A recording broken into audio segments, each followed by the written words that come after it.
Namaste. I am Shobha, and I wish you a very good morning, good afternoon, and good evening, and extend a warm welcome to all of you who have joined virtually from different parts of the world this very special our End TB Dialogue Summit in lead up to World TB Day 2024 on the theme of Treatment is Prevention, Find All TB, Treat All TB, and Prevent All TB. This summit is organized, it is organized together by Tbpeople India, Tbpeople Zimbabwe, Tbpeople Botswana, Global Antimicrobial Resistance Media Alliance, Asia Pacific Media Alliance for Health and Development, Health TV Online Nepal, and CNS. It is also being live streamed on Facebook page and YouTube channel of CNS.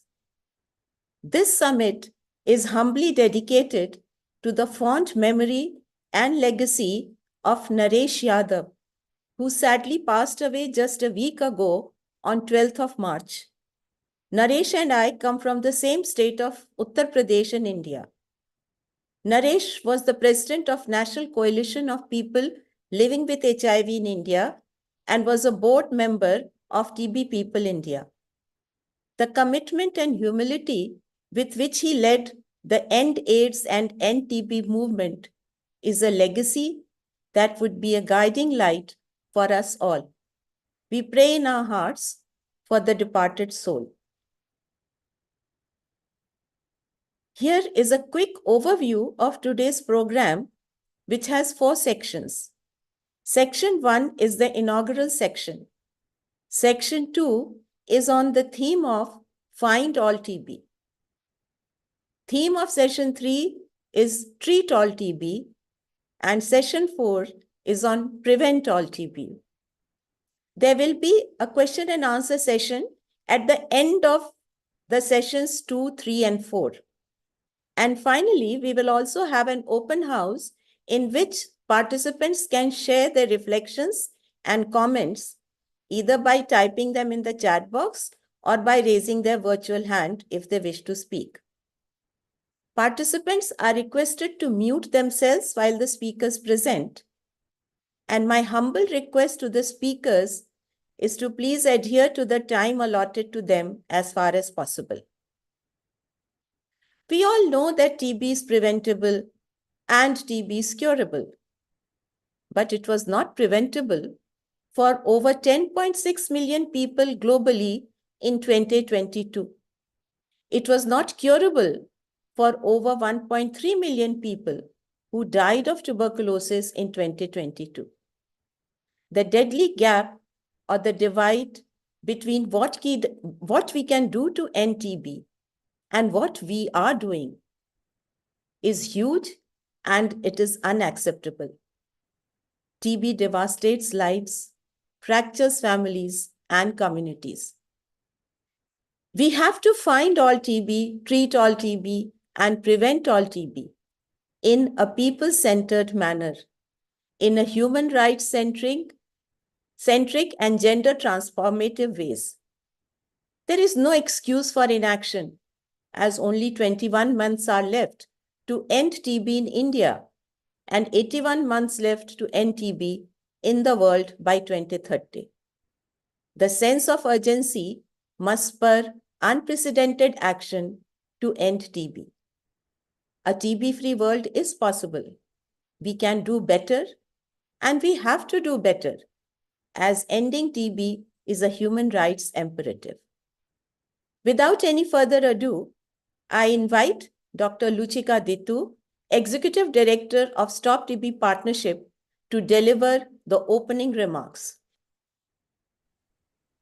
Thank you very much. Really great to be here and to see all of you, old friends, for some good time already. Really a pleasure to see the names and the faces of our friends. I recognize Aman, who is our board member, and I'm very happy that he is here. I want to thank very much to you, Shobha, and to Bobby for, for really taking the we don't give up serious and for pushing forward all the conversations on TB with all the challenges that, I know it's not easy to put together agendas, to make sure that speakers are there, to have everybody aligned and so on. So it's really great.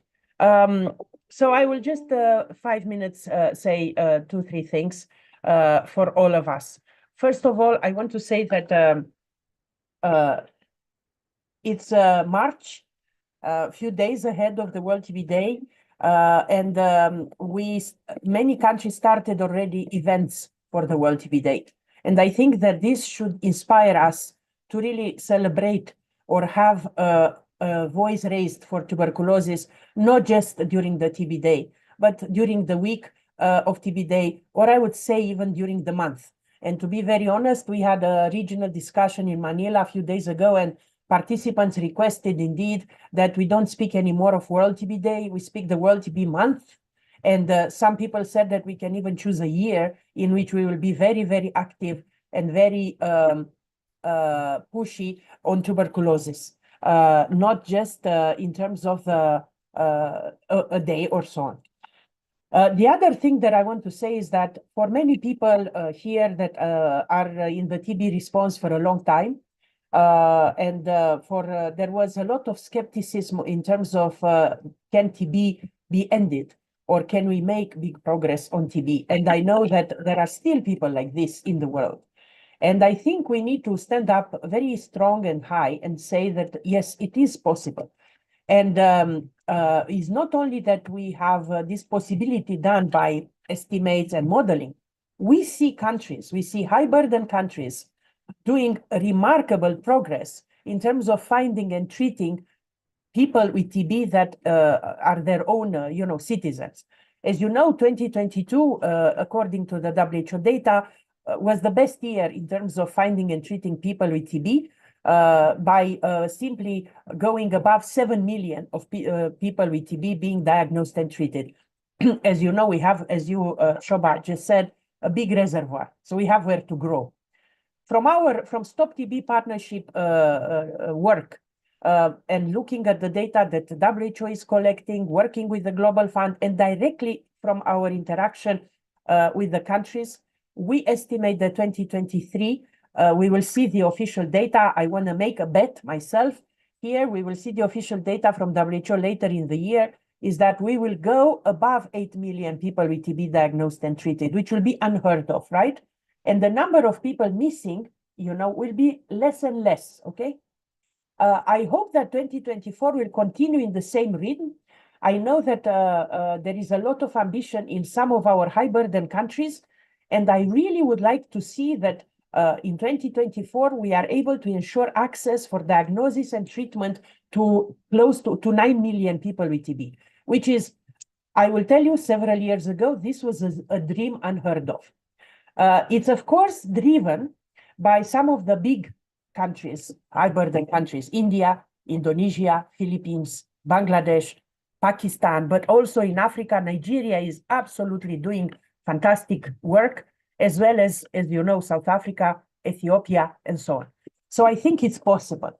Now imagine, so these are things that, and I'm happy that you have the discussion about finding and treating all, because I think the first thing that we all need to achieve in TB and then to maintain is to find and treat all people that are estimated to exist with TB. That at least we make sure that the people that are sick are reached with diagnosis, with treatment, care, and prevention. And this is not going to be easy. And even if we go, let's say we go in 2024 to 9 million, then we will still miss 1 and something million to go to 10.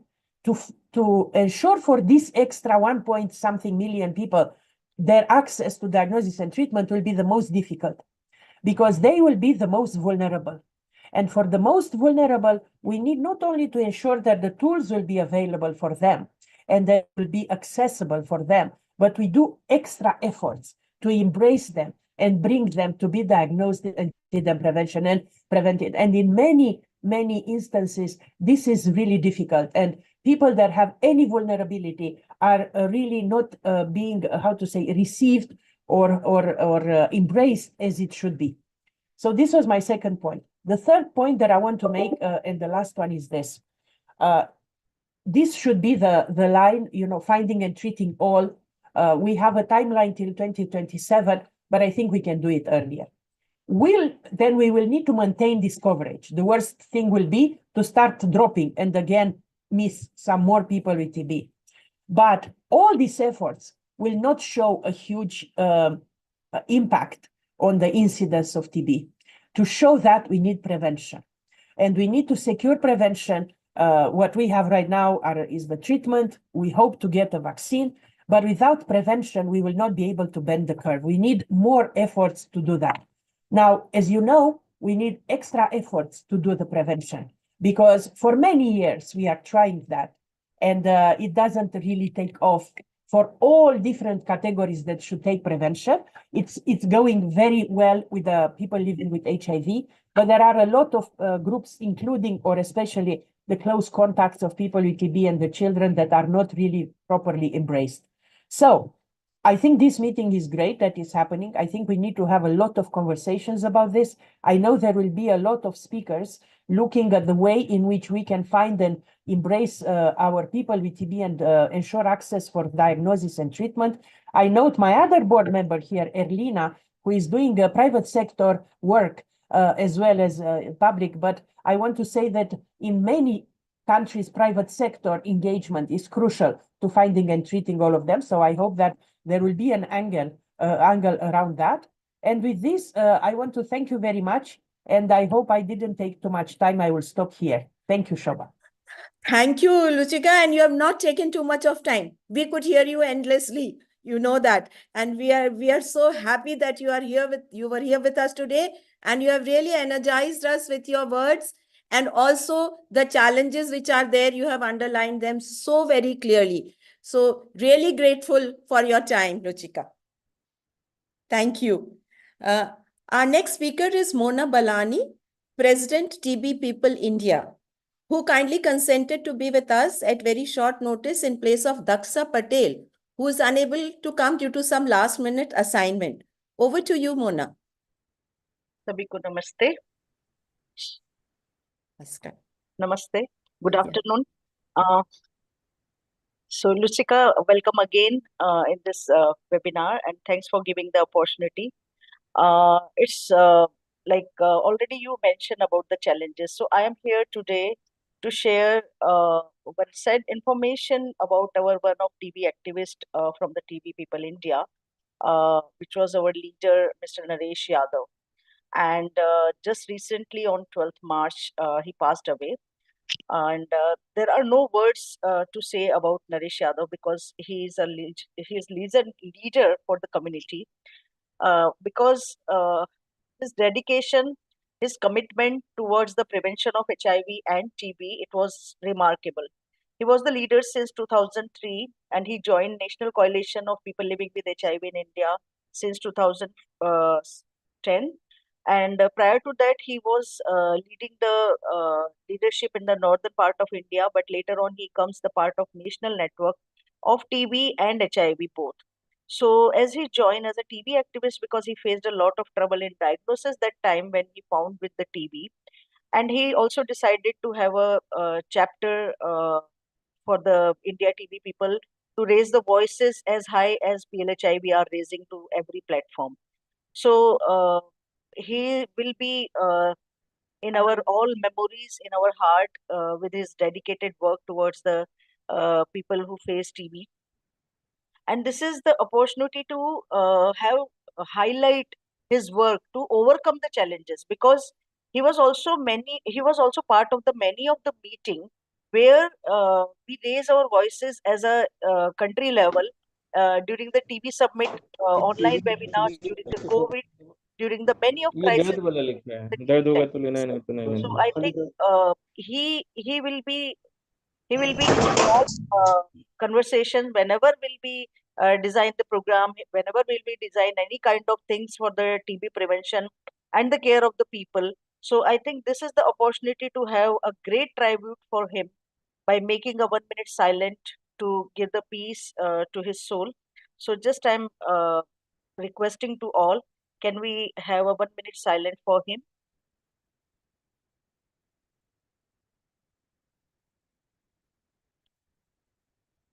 So just I'm requesting 1 minute prayer of silence for him.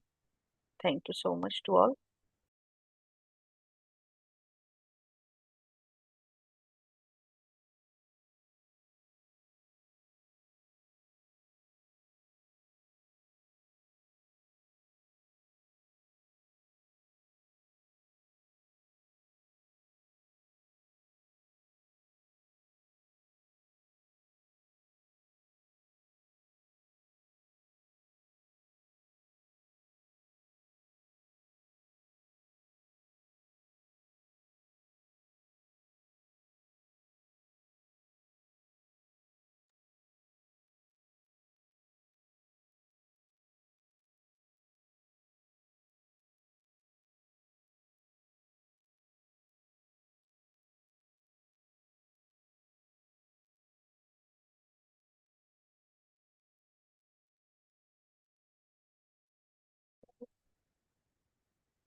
Om Shanti. Thank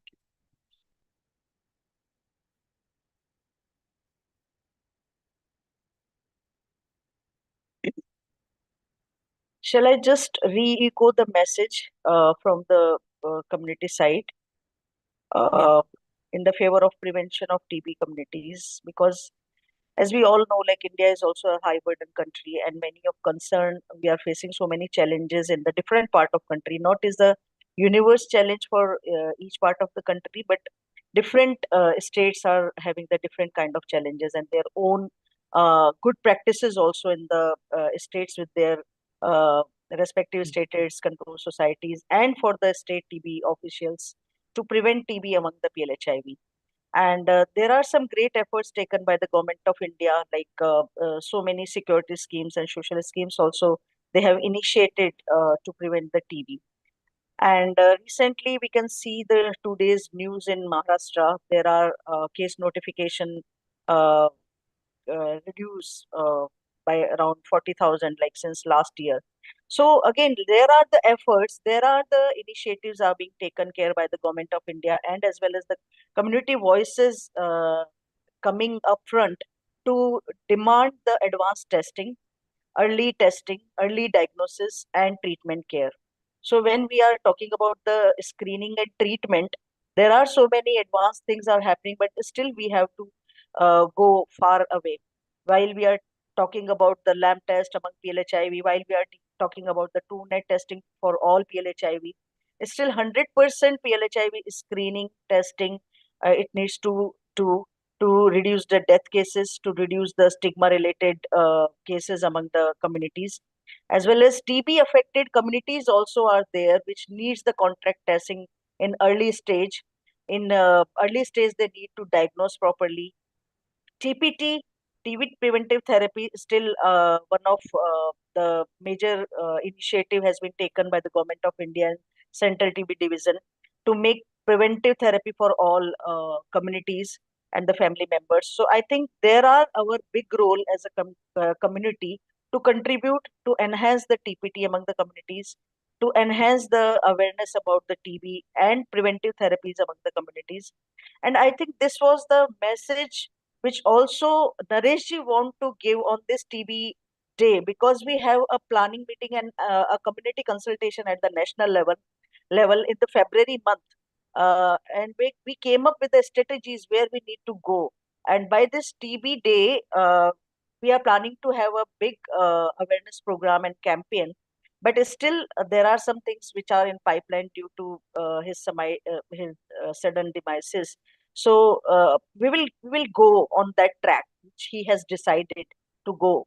So that is the request, and we need all your support, all your guidance, and all your expertise to make this pathway with enlightened ideas and initiatives. Thank you. Uh, thank you very much, Mona. And we will now hear from Tariro Kutadza, a TB survivor and founder of Tbpeople Zimbabwe. Tariro is right now on a flight to Victoria Falls, so she has requested that her remarks be read. So I request if Catherine is there to read the remarks of Tariro. Catherine, are you there? Because Tariro has also sent her remarks to me via WhatsApp message. So if Catherine is not there, I will read the remarks. We'll just wait for a few seconds for Catherine.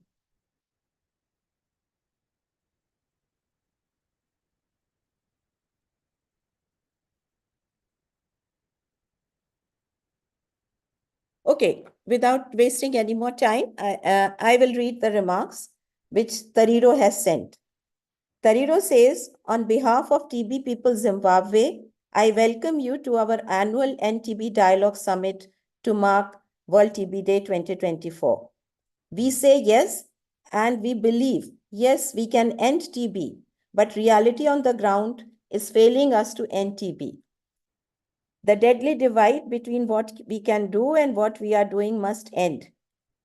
We have the best of WHO recommended molecular tests. We also have point of care and point of need molecular tests that are battery operated, laboratory independent, and decentralized, like TrueNat, that can go very close to the community or on the doorstep of the community. We have battery operated and ultra portable X-ray machines that can go very near to the communities again. But are we using them? When we use a bad test like microscopy, we miss TB cases, as microscopy underperforms in diagnosing TB. We need to reach the unreached and ensure all quality TB services reach them with equity and justice. Every person who gets diagnosed with TB must be initiated on TB treatment with medicines that he or she is not resistant to. Care and support to help the person with TB to finish the treatment and reach the cure line is so very important. We have to translate the call of yes, we can end TB in reality on the ground when we find all TB, treat all TB, and prevent all TB. Tbpeople Zimbabwe had hosted the most well-attended session in Media Center at 22nd ICASA in December 2023, where we had the Africa launch of Global Call to Find All TB to Stop TB. Finding TB is the entry gate to TB care pathway. We have to stop missing TB cases by taking labs to the people and by replacing microscopy with molecular tests as per the WHO guidelines. If we find all TB, link all of them to treatment, and prevent all TB transmission, then only can we end TB. Every person who dies of TB is a grim reminder that we failed in timely diagnosing the person or providing proper treatment, care, and support with equity. I re-echo the call from this NTB Dialogue Summit to prevent all TB, and one of the essential cogs in the wheel is to find all TB and treat all of them. Equity, people-centered approaches, and gender transformative programs can make a huge difference. Thank you. That was the message from Tariro. Now we have Sriram Natarajan, a thought leader on point of need diagnostics and co-founder of Molbio Diagnostics India. Welcome, sir. Thank you very much, Shobha. Thanks for inviting me to this meeting. Good morning, good afternoon, good evening to everybody. So the last three speakers have already spoken a lot about the need for early diagnosis and appropriate treatment. We all know that TB continues to be a cause of global concern even today, and especially drug-resistant TB is a big concern. And we also know that the current issue is finding TB. So diagnosis and case detection seems to be a bottleneck even today, because the DOTS program, which has conventionally been using microscopy, it's clear that that's not working very well. The microscopy has a limitation in terms of case detection, so a lot of people don't get diagnosed in time. And that, first of all, causes morbidity and mortality to the patient, but also continues the spread of TB. So now, in the last decade, we have these WHO-approved molecular diagnostic tools, which are now capable of being deployed even at the primary level, so that the mandate is every patient should get an upfront molecular test, because these molecular tools are close to 95 to 98% sensitive and about 100% specific. So practically every TB patient can be diagnosed very early in the process. But if you see the statistics today, globally, about only 25 to 30% of diagnosis now happens with these molecular tools, in spite of them being available for almost about a decade. And now we have at least 2 tools available. And as we go along, maybe more will get added. But the uptake of these tools is still a matter of concern. So I think that needs to be a lot of work done here in terms of both countries and the programs committing to take up these at the primary level to ensure that everybody gets a frontline molecular test.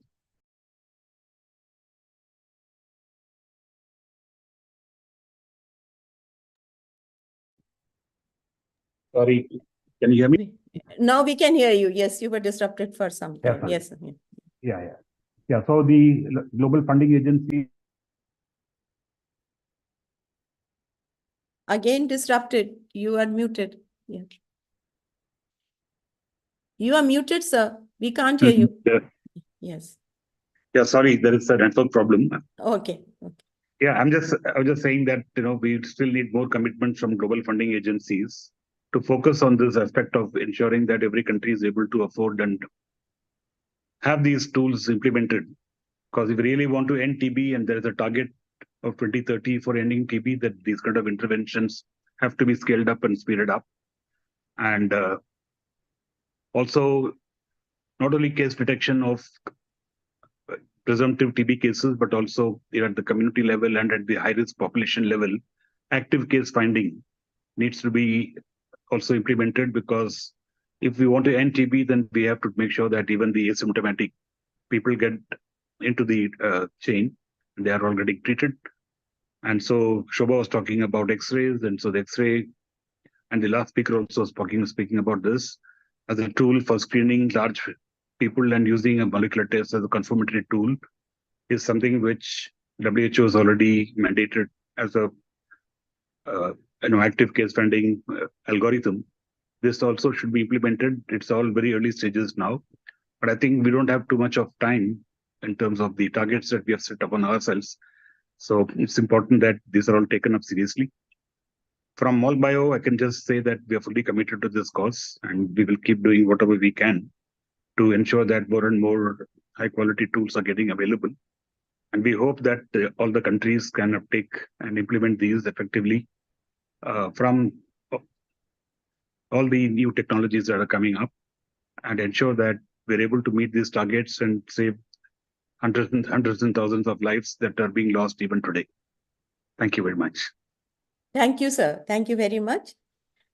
Norman Kagiso Soso Matiting, a TB survivor who leads Tbpeople Botswana, has asked us to convey his solidarity with us and with today's summit. He is not able to join us as he is conducting a training program on TB in mining in Botswana right now. Moving on further, there can be no better ending to this inaugural session than listening to Albert Nyathi, a TB champion, writer, musician, and poet from Zimbabwe. He will recite a poem penned by him and Dr. Daniel Lobier. Over to you, Albert. Thank you very much. I'm very passionate about TB. I'm very passionate about issues to do with health. I have performed at the World Health Assembly a few times and at ICASA, largely due to the fact that I am passionate about this. My mother actually suffered from TB, but she's okay now. And this is the poem that I wrote. My name is TB. I am tuberculosis. I am a silent pain whispering through the air. I dance with death, and lungs are my greatest enemy. I punch like a stapler. your other body parts are not spared either, like stomach and brain. I go for them too. I am a death machine.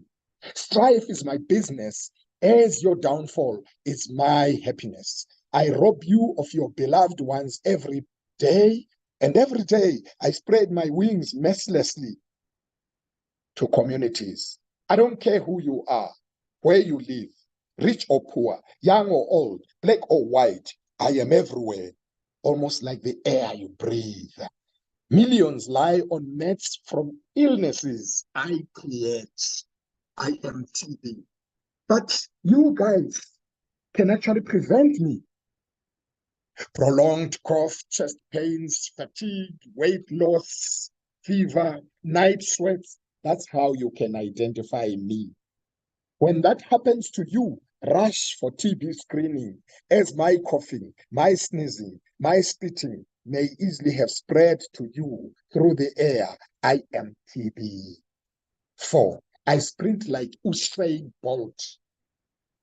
Minors, you can't escape my blow. Unless you have good ventilation, I will grow. People living with HIV, my name is TB. I attack because your immune system is already compromised. Children under the age of 5, I am also after you, as you too are vulnerable like everyone else. If you are exposed to my teeth that never fail, my teeth that never miss, take TB preventive therapy.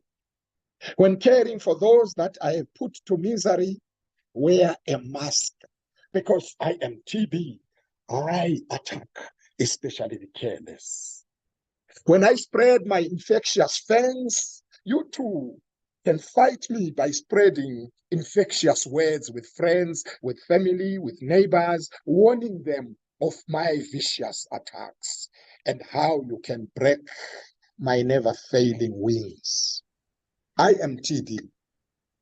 If your governments commit funds to fight me, if your leaders commit more finances for treatment and for research, you may win me over, but I'm no pushover.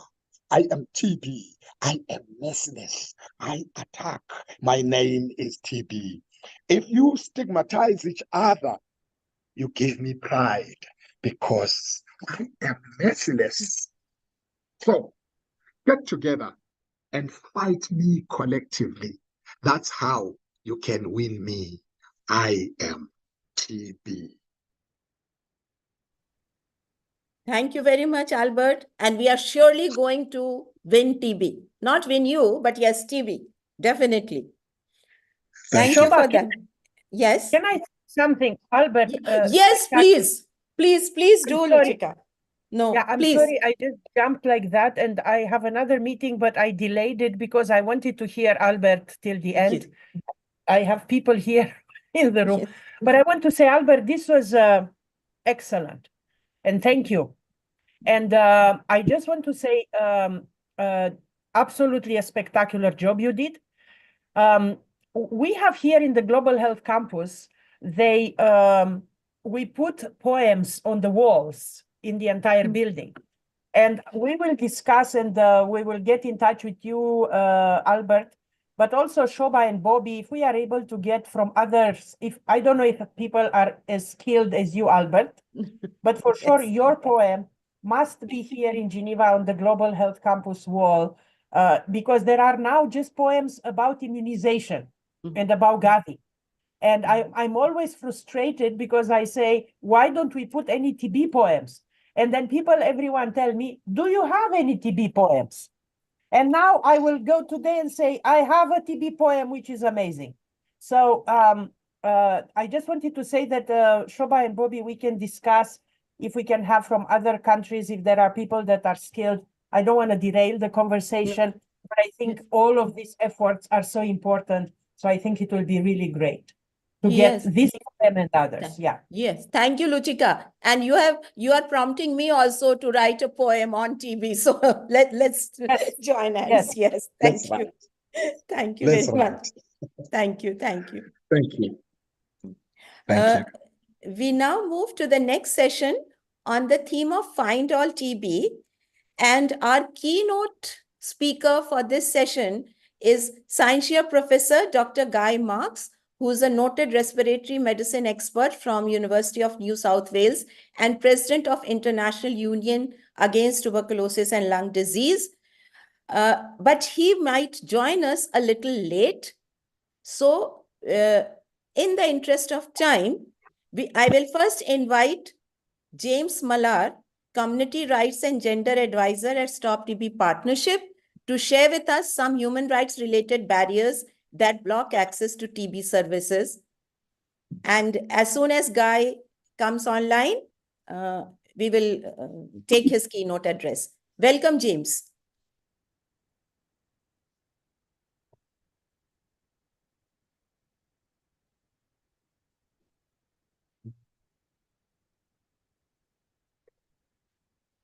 I think James is not there. So I invite Prabodh Bambal, Executive Director, UCEA Trust, to share his experience as a change maker. We have change makers. He's making changes on the ground. Welcome, sir. Thank you, Shobha. Right. Hello, everyone, and good afternoon from New Delhi.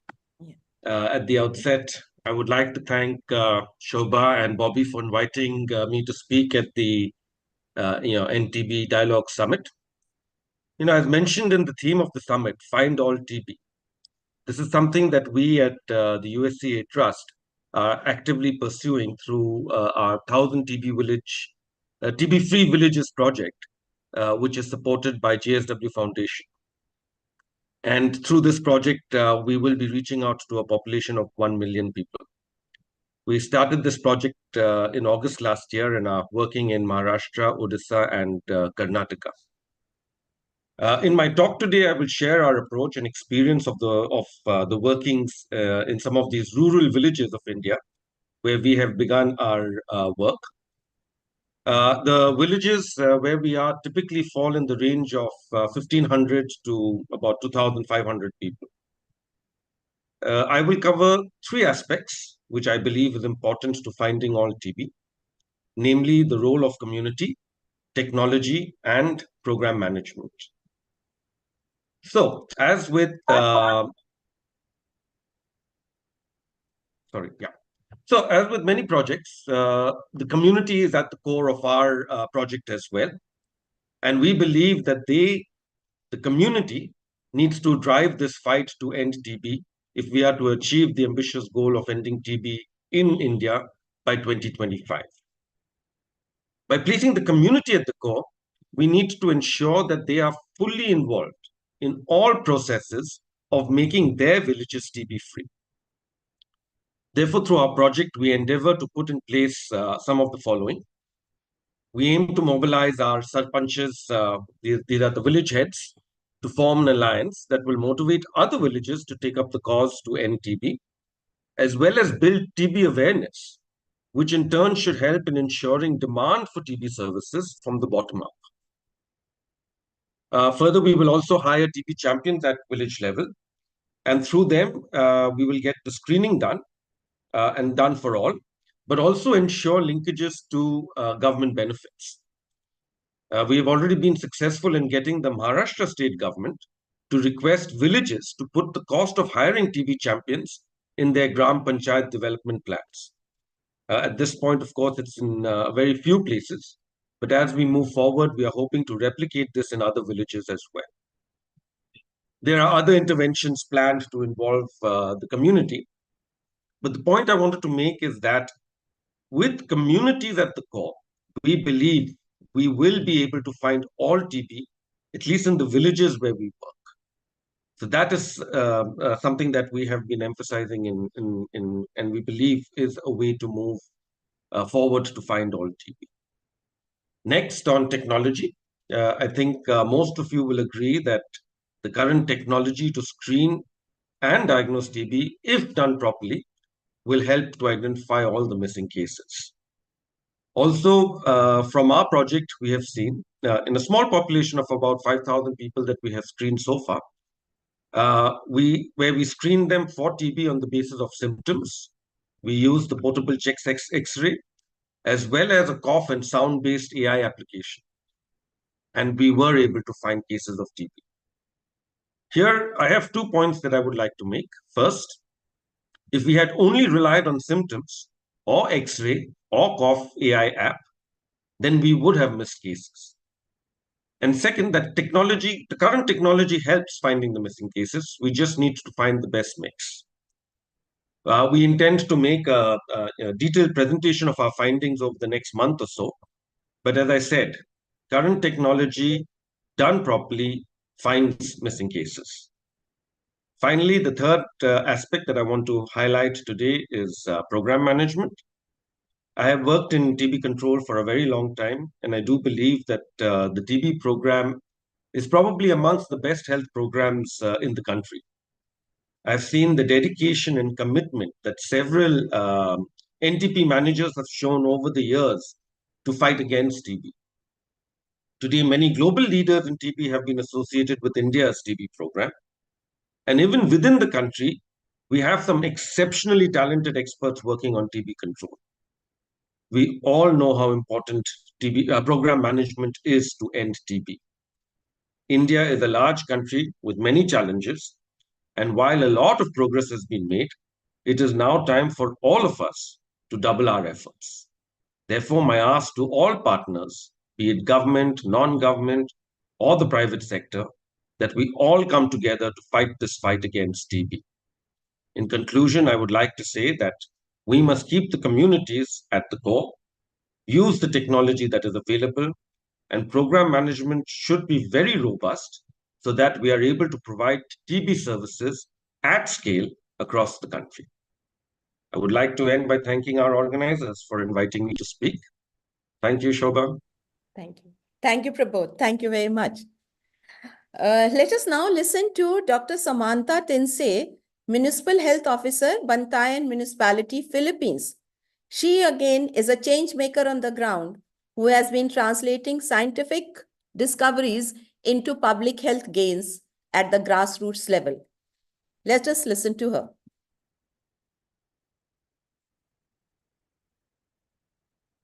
Maayong ahapon sa aton tanan. Good afternoon, everyone. I am Dr. Samantha Tinsay, Municipal Health Officer of Bantayan, Cebu, Philippines.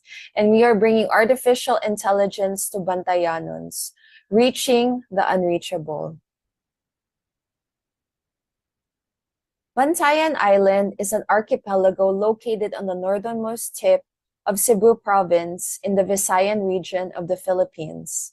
And I decided to come back to my island home so that I could serve the people of Bantayan, the Bantayanons. Imagine this, you wake up at 12 midnight to go on a boat with 30 other people at 1 in the morning. Why do you do this, you ask? You do this because you want to serve your people. And this is what we do when we look for the high tide. Unfortunately, the high tide comes and goes. And we go with the high tide depending on the time that it shows up, because if it's really low tide, we can't cross and reach the other islets. So in this case finding mission, we were going to the islet of Hilutungan, an hour away from the mainland of Bantayan. And this is us arriving at around 2:30 in the morning, and we decided to catch some fish in between for our breakfast. Our first INTP active case finding in Bantayan Island happened in September 2022 with the aid of USAID and FHI 360. And because of this case finding, we were able to use the new tools, or the Introducing New Tools project by INTP, which was 3 specific tools.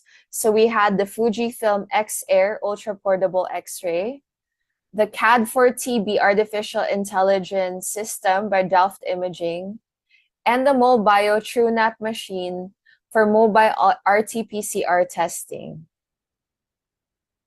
So for presumptive tuberculosis cases in Bantayan, just a little bit of background. We have around a population of 87,000 people.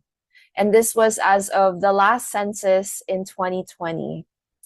And unfortunately, 39% of Bantayanons live below the poverty line. And that's around 34,000 of our people. And below the poverty line means that they make less than 10,957 pesos a day or a month, which is about $200 a month. And they make around less than 365 pesos a day, or less than $7 a day is the average income. So anyway, going back to our presumptive tuberculosis cases, in 2021, because of the COVID-19 pandemic, we were only able to find 180 presumptive TB cases.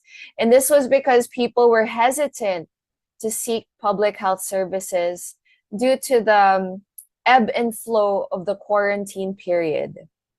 Unfortunately, the Philippines had some of the longest quarantine periods in the world.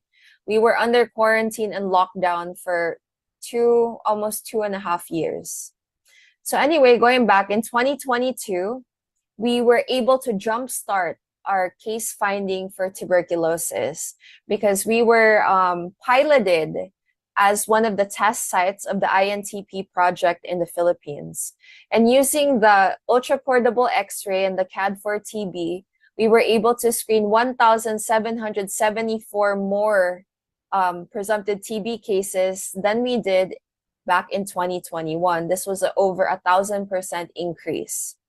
And in 2023, we were able to get back the ultra-portable X-ray, and we were able to screen 1,001 cases from November 30 to December 27, 2023. So as you see, we only had 1 month of INTP in 2023, but that made such a difference because we were only able to check 1,026 cases for the whole year using a traditional X-ray in 2023. But for 1 month alone, we were able to screen 1,001 cases in 2023.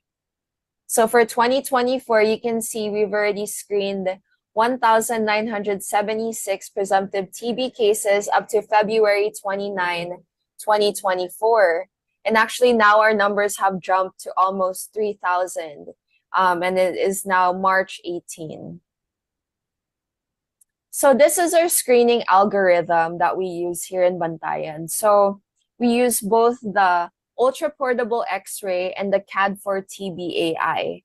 So if we have someone that comes in with a normal CAD4-TB, which is usually a score less than 50, which is the manufacturer threshold, then we still do a medical review and we correlate the signs and symptoms, because we have seen cases of your subclinical TB where the patient doesn't have any symptoms and sometimes even a clear X-ray. And so for the abnormal CAD4-TB, as you can see the picture on the right, usually an abnormal CAD would be a score greater than 50, plus or minus your signs or symptoms, because usually we've seen cases where their X-ray was really bad, but the patient had no cough, no fever. So again, this is a type of subclinical tuberculosis. So what we do is we do a medical review of their CAD results, and then we correlate their signs and symptoms. And then following that, we collect a sputum sample and we run it through either the TrueNat when we're out in the field or our expert MTB RIF when we're up in the clinic. So we have three types of case detection. So if the person has MTB not detected in their sputum, we still refer them for TPT if we find that they had high-risk TB or previous exposure, or if they have other pulmonary conditions, then we refer them to a pulmonologist. And if they have MTB detected, but RIF resistance not detected, then we start the DSTB treatment on the spot on the same day that they get treated. So when we're out in the field, we have medications readily available with us, and we start the treatment and contact tracing right then and there. And then, unfortunately, if we find that the patient has RIF resistance or drug-resistant TB, we do second-line testing, and then that's when we recommend them for the DRTB regimen of your SSOR or your other DRTB regimens based on the analysis of their second-line testing. And obviously, we do contact tracing. And when we're out on the field or out in our clinic, we not only focus on TB, but we kill two birds with one stone. And we also do testing, provider-initiated counseling for HIV testing as well on the spot. Because what we found is that most people with tuberculosis may have some other underlying conditions such as your HIV. Unfortunately, last year, all our HIV cases also had a co-infection of tuberculosis. And then unfortunately for us, only two out of 7 were deceased because of the sequelae from TB plus HIV.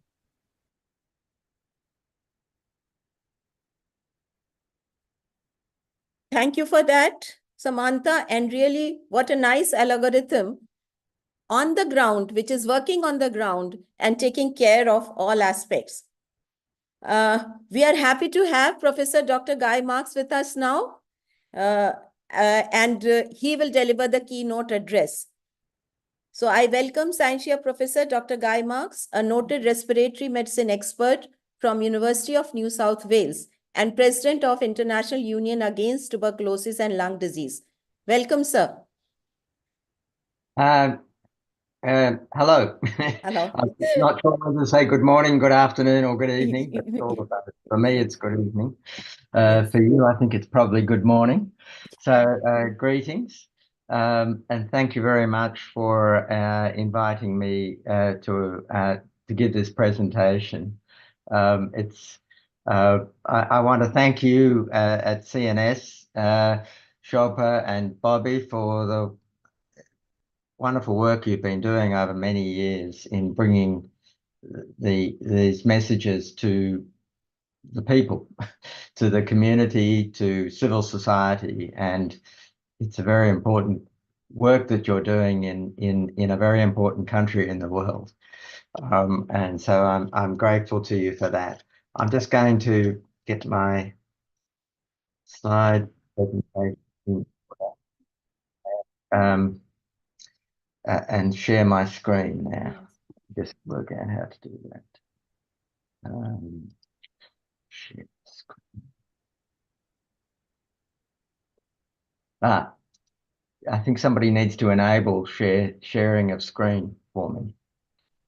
Make me a co-host or something. Yes. Can that be done? Because, yes, I think it will be done. I think Bobby will do it. Yep, I'm in business.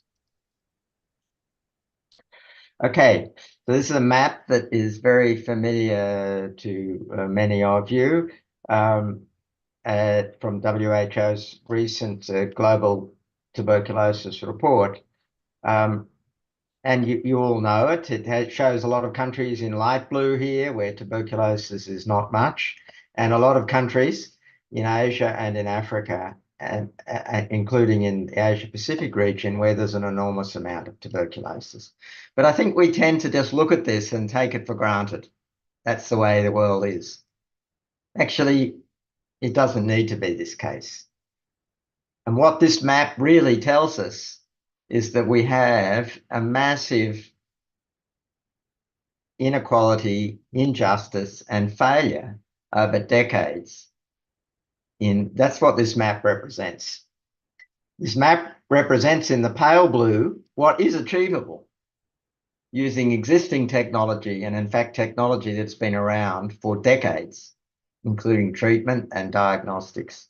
And now we have better technology, and yet we still have this massive inequality, which, as I say, represents an injustice and a failure. And I think until we come to terms with that, we're going to continue, we're going to continue to accept this inequality and just look at the map and say that's the way it is. One of the things that I think has is a problem for us, and I say this as a clinician and as a public health doctor, that we tended to often look at the public health problem as if it was a clinical care problem.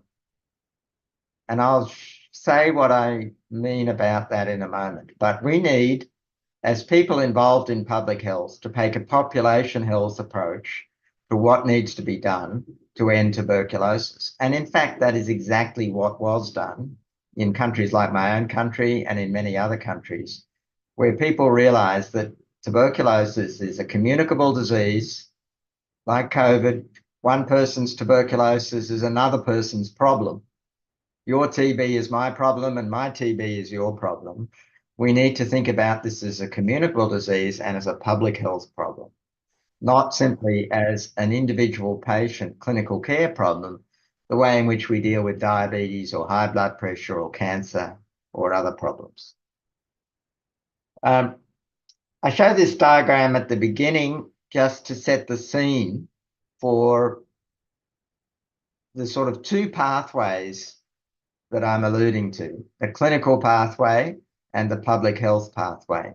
They have very much in common, but where they come apart is how people enter into the system. So in the clinical care pathway, we have and we continue to have many patients who have respiratory symptoms, who have cough, who have hemoptysis, who have fever, who have weight loss, constitutional symptoms as well. And those symptoms will continue to exist and patients will continue to present with those symptoms. Some of those people have TB. Many of those people have other problems that need to be dealt with. And WHO itself recognized this back in the 1990s when they instigated the Practical Approach to Lung Health, PAL, which was originally intended as a way of increasing case detection of TB through health facilities, but actually didn't work very well for that and still doesn't work very well for that. But it was very good at finding people with other respiratory problems like pneumonia, like asthma, like COPD, for which we needed to provide other forms of care. But whatever the case, we will find patients through health facilities will continue to present with symptoms. Some of them will be diagnosed with TB, and some of them will be diagnosed with other problems which require other treatment, which I'm showing here. And the approach to dealing with this is strengthening the healthcare system, universal health coverage, building capacity for primary care management and detection of a whole lot of common respiratory diseases. Most of these patients are presenting either to pharmacies or primary care doctors, and they need to be managed for that problem, non-TB problems, but they also have to have a capacity to diagnose TB. What we now know is, though, and what we know from the TB prevalence survey that was done in India recently, where over 50% of patients who were ultimately diagnosed as having TB did not report symptoms of tuberculosis. The same thing's been shown in South Africa. The same thing's been shown in the Philippines, in Indonesia, and in Vietnam, and in many other countries, everywhere where it's been looked for. The majority of patients who have active pulmonary TB and who are spreading to other people in the community do not have symptoms and therefore will never present through this pathway. So if you only do this, which is what many countries are now doing, they're only focusing on health system strengthening, you will miss most cases of TB and you will not have much impact at all on the spread of TB, on transmission of TB, and on the incidence of TB. So you need to have another strategy for finding the patients who are in the community, and that needs to be community-wide active case finding. Now, both clinical diagnosis, this pathway, and this pathway result in a diagnosis of TB, which will usually now be by a molecular test, by a WHO diagnostic test. And then the rest of this diagram is about enrolling patients in care, whether they are diagnosed through the clinical route or through the public health and prevention route. They need to get an appropriate regimen of treatment appropriate to their drug susceptibility status. And then they need to be supported during treatment with effective financial and social support to complete treatment. They need to have, nowadays we have a mobile technology available to provide support for adherence, and surveillance and effective management of adverse events. These three things critical to making sure that patients who start on treatment actually complete treatment. And then we need to measure the outcomes of treatment and monitor its impact. But all of this is in common to all patients with TB. But what I'm wanting to highlight here are these two pathways by which we can find TB, and both in high burden settings. In high burden settings like India, like most other countries in South and Southeast Asia, and like much of sub-Saharan Africa, these high burden countries need to have both. Once you have a low burden of tuberculosis, once you have a burden of tuberculosis, maybe less than 50, maybe less than 20, like Japan, like Australia, like Europe and North America, then you really don't need to do this, except in very selected subpopulations, like household contacts. You mainly need to do clinical care for patients with TB. So I mentioned earlier, this is not something, TB has been around for a long, long time, and we've known a lot about TB for a very long time. Sometimes I feel like we've forgotten what we knew. Our predecessors actually knew even before 1882. We're celebrating this week World TB Day, which celebrates the date in 1882 when Robert Koch showed that he had completed Koch's postulates for the role of Mycobacterium tuberculosis as the sole cause of TB. We hear a lot about different causes of TB. There's only one cause of TB, and we've known that since 1882. The only cause of TB is being infected with Mycobacterium tuberculosis. There are antecedent factors that make you more likely to be infected, and there are some factors which make you more likely to progress to active disease. But ultimately, you only get TB if you're infected with Mycobacterium tuberculosis, and we need to focus on that reality in order to end this epidemic. We've known actually since 20 years earlier, since the 1860s, when Villemain showed that TB was a airborne transmissible infection, an inhaled infection. He showed it in cattle, but we've known since the 1860s that TB is an airborne transmissible disease. We've had the tools to diagnose TB and have used them until recently, the only tools, microscopy and culture and chest radiography, for 125 years, a very long time. And we've had a vaccine, not a very effective one, but we've had a vaccine since the year in which the Union was founded, 1920, actually, 1920-21. And we've had, of course, effective drugs to treat TB, basically the drugs we still use to treat about 90% of all people, maybe more than 90% of all people that we treat for TB are treated with the same drugs that we've had for 70 years. And they're effective. The reason that we use them is that they're incredibly effective. And yet, despite that, we have this massive burden of TB. 1.6 million people died in 2021. 10.6 million people developed TB.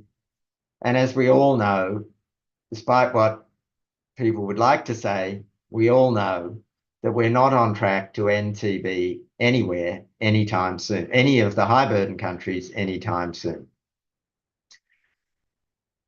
I want to come back to this question of injustice. I showed you a map earlier, and I showed you what I think was inequity, injustice, and failure. And I think this is a serious problem. by the 1970s, TB had largely ended as a problem in many countries in the world, including the one where I'm sitting now in Australia, and also in the UK, and in large parts of Western and Northern Europe, and in large parts of North America. TB had largely ended as a problem. Also in Japan, even in Cuba. During the 1960s, there was a rapid decline in TB, and it had largely ended as a problem. At this point, in the 1970s, the 9th WHO expert panel on tuberculosis acknowledged what we all acknowledge now, that the object of tuberculosis control is to break the chain of transmission. This is the critical thing that we all know. And what I said before, the only cause of TB is being infected with bacterium tuberculosis. And we need to break that chain of transmission somehow. However, they said, and this is a quote, the policy of indiscriminate tuberculosis case finding by mobile mass radiography should now be abandoned. And the 3 reasons they gave were that it's too expensive. And you remember, this was after TB had largely been eliminated in Europe by mass active case finding, and in Australia, mass active case finding. But they said it was too expensive for, and what they meant... level 2 can. I'll just mute. Watch it. There you go. So it was too expensive, and I'm put in inverted commas, for poor countries. It had a low yield. Well, of course it had a low yield in Scandinavia because there was no TB left in Scandinavia, but it doesn't have a low yield in high burden countries. And that we can't, and this is the one that I find most extraordinary for people to put this in writing, that the reason we can't try and find more patients is because we can't afford to treat them. How can somebody say that? Actually put it in writing, that we don't want to find any more patients because we can't afford to treat the patients we find. So it's better not to find them. It's not that active case finding is actually causing any patients to have TB. It's not bringing about TB. It's just finding patients who are there, who have TB and who are spreading it to the rest of the population. So these 3 examples of why we should stop active case finding were very influential, remain very influential. And this attitude persists not only in 2023, but actually in 2024. You can see when I wrote this slide. But it still persists, and it persists not only in the rich countries, but in the poor countries. So this is the sort of universal view that, well, we can't do this in our country because it's too expensive. People also said this about antiretroviral therapy in Africa, in sub-Saharan Africa in the 1990s, when antiretroviral therapy first became available. It was said, great, we have a treatment, we can treat patients with HIV in North America and in Europe and in Australia, but we can't possibly use it in Africa because they couldn't afford it. Unfortunately, at the turn of the millennium, we had things like the Millennium Development Goals and then the Sustainable Development Goals. And there was what I'm referring to here as millennial thinking. At the millennium, people did no longer accept it, that actually something was good enough for the rich, but not good enough for the poor. And people like George W. Bush and Tony Blair and Gordon Brown and other leaders in the developed world argued for Global Fund, for PEPFAR, and this has made an extraordinary difference to the way in which we've been able to deal with antiretroviral therapy. But although it has funded some treatment of TB in poor countries, it has not overcome this thinking, that we can't do the things that we need to do in low burden countries in high burden countries to end TB. This is what I'm saying, that it's arguable based on the length of time that we've had this intervention, the length of time since we actually did eliminate it in many countries in the world, and the effectiveness of the interventions that we have, it's arguable that there's no other disease where the failure to translate the benefits of scientific innovation and knowledge into public health gains is starker than it is for tuberculosis. So what I'm saying is that we must find TB to end TB. And what I want to show you is the sort of my thinking behind this. This is the thinking behind the view that there's only one actual cause of TB, and that is being infected with Mycobacterium tuberculosis. And you only get infected with Mycobacterium tuberculosis if you're exposed to somebody who has active pulmonary tuberculosis. And you only develop active pulmonary tuberculosis if you're infected with TB. So this cycle, like many infectious diseases, there's this cycle of disease which needs to be broken in order to end the disease. In contrast to many other infectious diseases, the cycle is largely confined to humans. We don't need mosquitoes. We don't need mice. We don't need any other animals essentially to transmit it. We all know that some disease is transmitted from animals. Ironically, there's actually more of a problem now with animals being infected by humans than there is of humans being infected by animals. But that's a whole other story, which we won't go into. But many cattle and elephants and other animals, domesticated animals, are now infected with human tuberculosis, human strains of tuberculosis, and then they can reinfect humans, of course. But ultimately, we need to break this cycle, and we have many opportunities to do it. And I've identified 7 potential opportunities. Some of them are more potential than real. We don't yet have a marketed and effective vaccine, either pre-infection or post-infection, that can be used to break this cycle. It would be good if we did, but we don't have one. Social distancing, which we know worked for COVID, also works to some extent for TB with infection control, but there's a sort of ceiling on their benefit. And the same with managing comorbidity, smoking cessation, and improved nutrition. Yes, they have a beneficial effect, but there's a ceiling on their benefits because many people with TB who get TB and spread it to others don't have malnutrition or comorbidity, or they're not smokers. So there is some benefit, but it's not complete. Treatment of latent tuberculosis infection. As you'll see soon, there's a very narrow window of opportunity to do this. And in high burden countries like Vietnam and India, most cases of TB occur to people that are actually recently infected, not to people with reactivation of remote past infection. So the window of opportunity for treatment of latent TB infection to actually cause a benefit is quite narrow. By far the most, both theoretically and in practice, from our own experience, the way to end TB is to find and treat everybody who has TB. And that's exactly what was done, for example, in Australia, where we had mass screening, and in the UK, and in Japan, and in Cuba.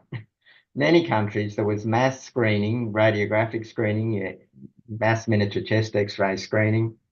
People with asymptomatic TB as well as symptomatic TB were found and treated. And even before treatment was available, people were found and isolated. They were put into sanatoria and isolated and removed from their communities. And even that had a beneficial effect on transmission of TB, because if people in sanatoria, they're not spreading the disease to other people in their community. But now we don't have to put people in sanatoria. We can just give them treatment, and almost immediately they become non-infectious to others. So by far theoretically the most effective, and as I'm about to show you with some data, in practice the most effective, is finding and treating everybody with TB. So we did this proof of concept study in Camau in the far south of Vietnam, a high burden setting, rural, remote. We did a cluster randomized control trial where we took 60 clusters and implemented an intervention, and we had 60 control clusters where we didn't implement an intervention and just implemented business as usual. And at the end, we did a prevalence survey in both the control clusters and the intervention clusters. This was a total population in the intervention of about 50,000 and about another 50,000 in the control. So about 100,000 people in this study. The procedure for screening involved engagement with the community, propaganda, if you like, ACSM, whatever you want to call it. We did a lot of community engagement, which they're very good at in Vietnam, actually. We did a household survey, went from house to house, enumerated the entire adult population within each village or cluster, and got informed consent. We then collected spontaneously expectorated sputum from everybody who was able to produce it. And that was about half the population were able to produce a spontaneously expectorated sputum specimen without sputum induction. And we tested it using the old expert MTB RIF. And this is some photos of staff. These are our two staff members. This is a patient who agreed. It's a fishing province. Fishing is the main industry. The men go out in boats, the women stay behind and fix the nets with these knives and things. Anyway, this is them collecting information. This is a diagram that she has show the person how to perform a spontaneous sputum collection. So just to cut to the chase, there's 3 data slides here. This is the slide which shows the reduction in prevalence of TB year on year. So this is over the 4 years of the intervention. The prevalence of TB in the active intervention group fell from about 400 per 100,000 down to about 130 per 100,000. That's a 72% reduction, or a 33% per annum annual reduction in prevalence, 33% per annum. We then measured the prevalence in the control group, and actually the prevalence in the control group who had business as usual was lower than we expected. We expected it would have been about the same as this at baseline, but it was quite a lot lower, presumably some spillover of awareness about TB. But there was still a nearly 50%, 44% reduction in the active intervention arm compared to the control arm. So this is prevalence, but prevalence is just the beginning of the problem. The whole basis for the reason to reduce prevalence is not for the benefit of the people that you find, but for the benefit of the people who don't yet have TB. And children are one example of that. And what we showed here, we didn't do anything specifically to children in this study.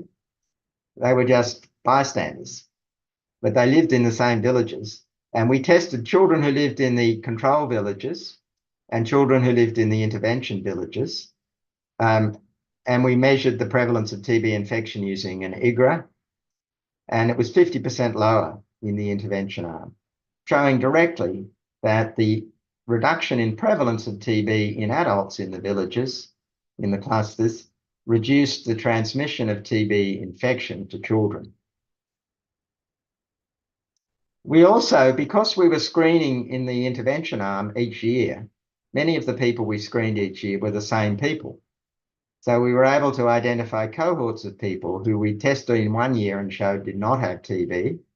And we came back 12 months later and tested them again, and they did have TB. So they were incident cases of TB. They were people who developed TB during the course of the year, the incidence of TB. And it's the incidence that tells us how we're going towards eliminating TB. Ultimately, we need to get the incidence down to a very low number. And here we can show that over the 3 successive cohorts, we reduced the incidence by 57%. The maximum decline that's happening in most countries at the moment in the incidence of TB is about 2% per year. We achieved 57% over 3 years. So a massively increased rate of reduction in TB, showing that you can achieve this sort of holy grail, this main goal of TB control, but also showing that most of these cases that occurred at baseline that were avoided must have occurred due to recent transmission, not due to reactivation of remote past TB. So yes, the results mean that we can, if we find and treat nearly all people with infectious TB, we can break the chain of transmission. In high burden settings, such as India, we have ongoing endemic transmission. Everybody is at risk all the time, everywhere. Outbreaks themselves are not particularly significant. It's everybody being at risk all the time. And most cases, as I've just shown you, occur due to recent transmission. Reactivation of remote past latent infection is not a major thing. So the key learning from this is the key features. Everybody says we're all doing active case finding. Everybody says they're doing active case finding, but mostly it doesn't work. And so what I want to show in this slide is what it is that does work about what you have to do to make active case finding work. You need to find all or nearly all the cases. And in high burden settings, to find all or nearly all the cases, you need to screen not just high risk groups, but you need to test everyone, not just the people with high risk groups, and certainly not just people with symptoms, because less than half of all people with TB have symptoms. And most people with TB are not members of high risk groups. We need to ensure that all people who are found are linked to appropriate and effective therapy. And you need to sustain this. You can't just do it for 1 year, because TB is a slowly evolving disease. And you need to do it probably for 5 to 10 years in order to get the level down enough, low enough that you get a sustained reduction. And you need to recognize that the reason for doing active case finding is not to find the people who have TB and treat them. They're not the main beneficiaries. It is to find those people and treat them, but they are not the main beneficiaries. The main beneficiaries are actually the people who are prevented from getting TB in the first place. Okay, so the rationale for this is not for the benefit of the people you find. It's for the benefit of the people who are not infected. Just as with COVID, the reason we screened for COVID and isolate people with COVID to isolate themselves wasn't for their benefit, it was for the benefit of other people.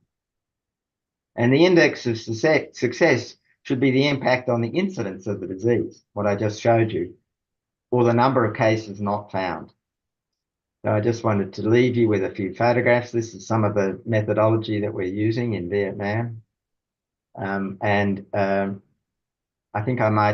think I've probably gone on long enough. Is that right? I've got some more slides, but I think I could stop at this point. And I'm happy to answer any questions or show some more, whatever you like. Thank you very much. Thank you very much for your cutting edge insights and for sharing findings of what I would call a historic intervention study, which you did in Vietnam. And I'm also honored that Professor Nguyen Viet Nung is there with us, who was part of this study with you, Professor. Professor Nguyen was a very important co-investigator on this project and a very important collaborator and remains an important collaborator. Yes, and we are very happy that he is here with us in this session. And we will have a few questions, guys. So please wait. We have one more speaker for this session. Sure.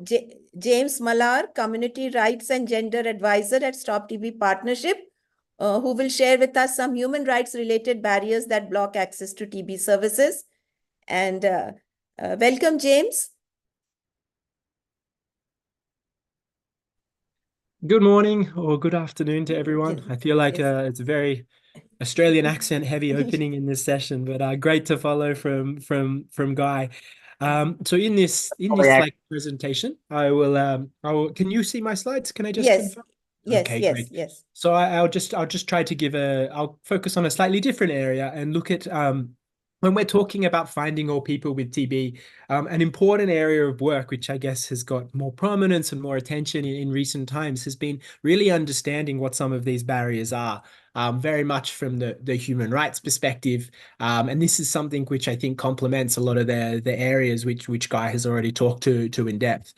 So I think when the relationship between sort of human rights and this session, which is looking at, I guess, finding all people, is one of the things that that we found in many countries is when we're able to identify and human rights and gender and other social barriers to accessing TB diagnosis, prevention, treatment, care, and support, we're also able to contribute to finding some of the missing people with TB.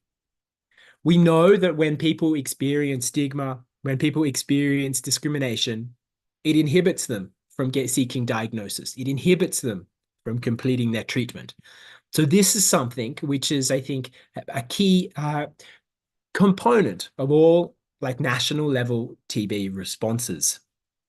We know that things like human rights feature in the NTB strategy, in the global plan to NTB, and in last year's UN high-level meeting, political declaration on TB. And so we know that there are targets on things like ending TB stigma and discrimination, on access to medicines, on removing legal and policy barriers, on the participation of key and vulnerable populations and the participation of TB survivors. I note from Guy's presentation the community engagement element in Vietnam, and just to note how important it is that we engage community, but also that we invest in building that capacity to become leaders in a TB response in their own right.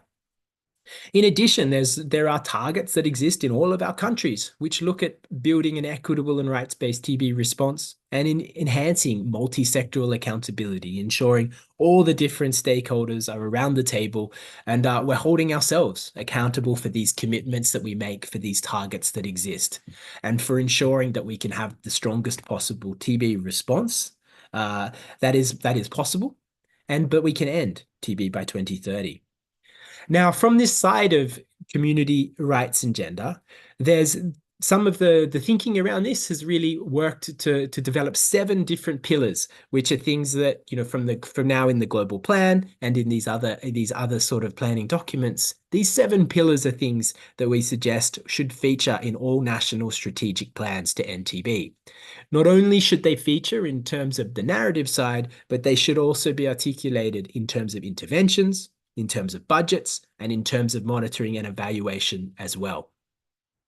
So these 7 areas are very much things like the availability, the accessibility, the acceptability, and the quality of TB services. That's the first one.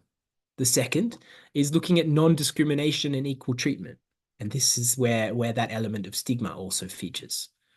The third is around health-related freedoms, things like privacy, confidentiality, access to information, so that a person who is seeking TB services knows that their privacy is respected, know that confidentiality is respected, and know that they can access the information they need about their health and about the follow-up actions that are required in order for them to be diagnosed and treated. Fourth is looking at things like gender, understanding what needs to be different and built into TB programs so that women, gender diverse people can access the services that they need. We know people access things differently, and we need to have not just a generic response, but that nuance is important. The same can be said for key and vulnerable populations. Whilst in many countries it is like a general epidemic, we know that certain groups face enhanced barriers or enhanced difficulties to access the services they need. And by having this enhanced focus on some of these key and vulnerable populations, and that could range from things like PLHIV or children or prisoners, which already feature in many national strategic plans, to things like migrants or people who are homeless, people who are using drugs.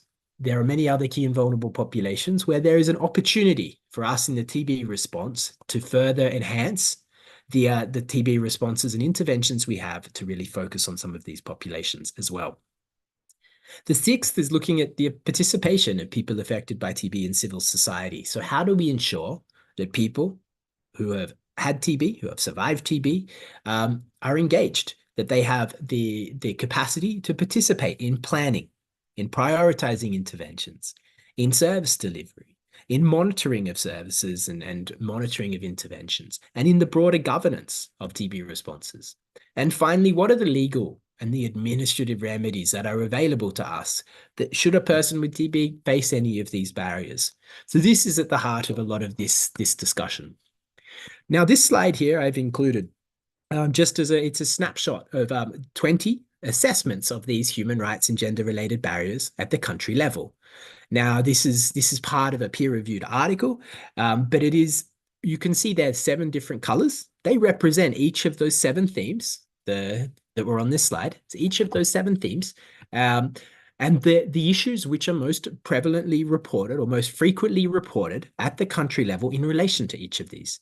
So what we can see is there are clear trends, and there is strong evidence on the importance of addressing a lot of these CRG and these human rights related barriers in our TB responses. And by addressing some of these, we are serving to overcome those barriers, ensuring people can be diagnosed, people can be treated, and that we find some of the missing millions affected by TB.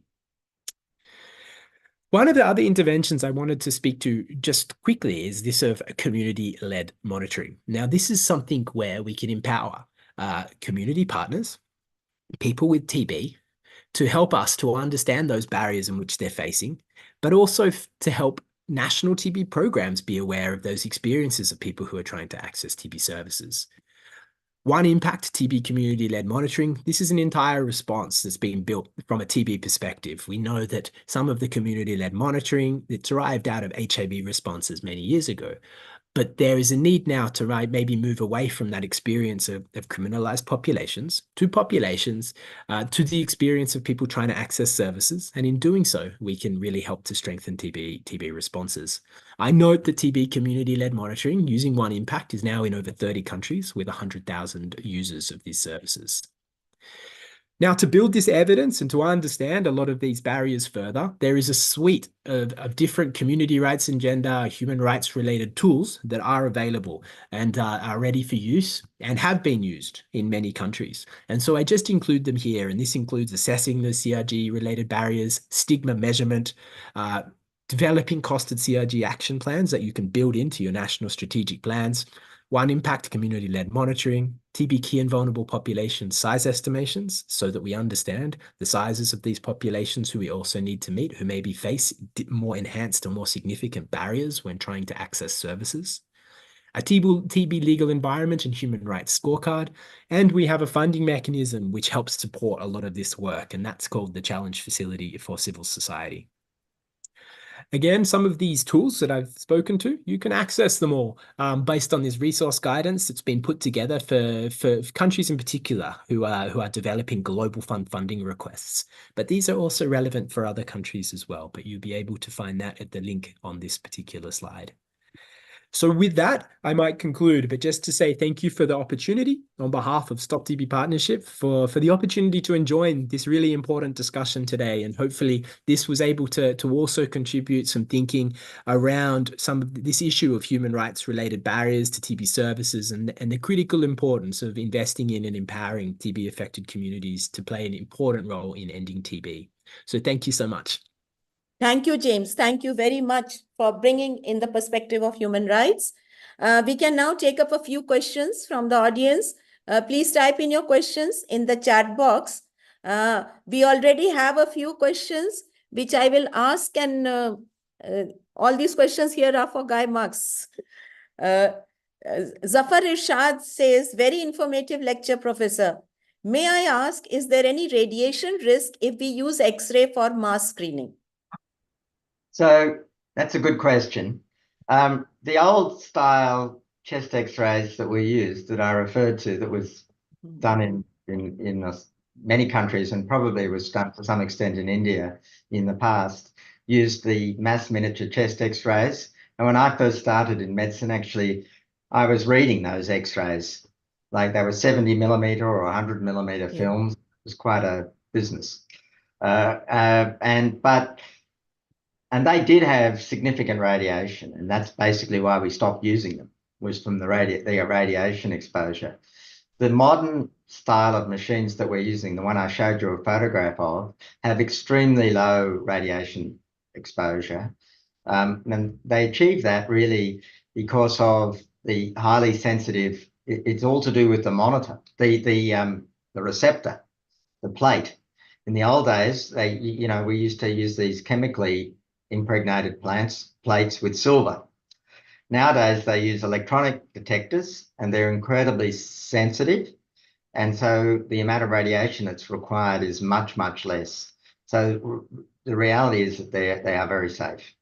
And it's not really much above background radiation dose that's being given. What we do in practice is that for women who say they're pregnant, we don't x-ray them. But we don't do anything else in practice. It's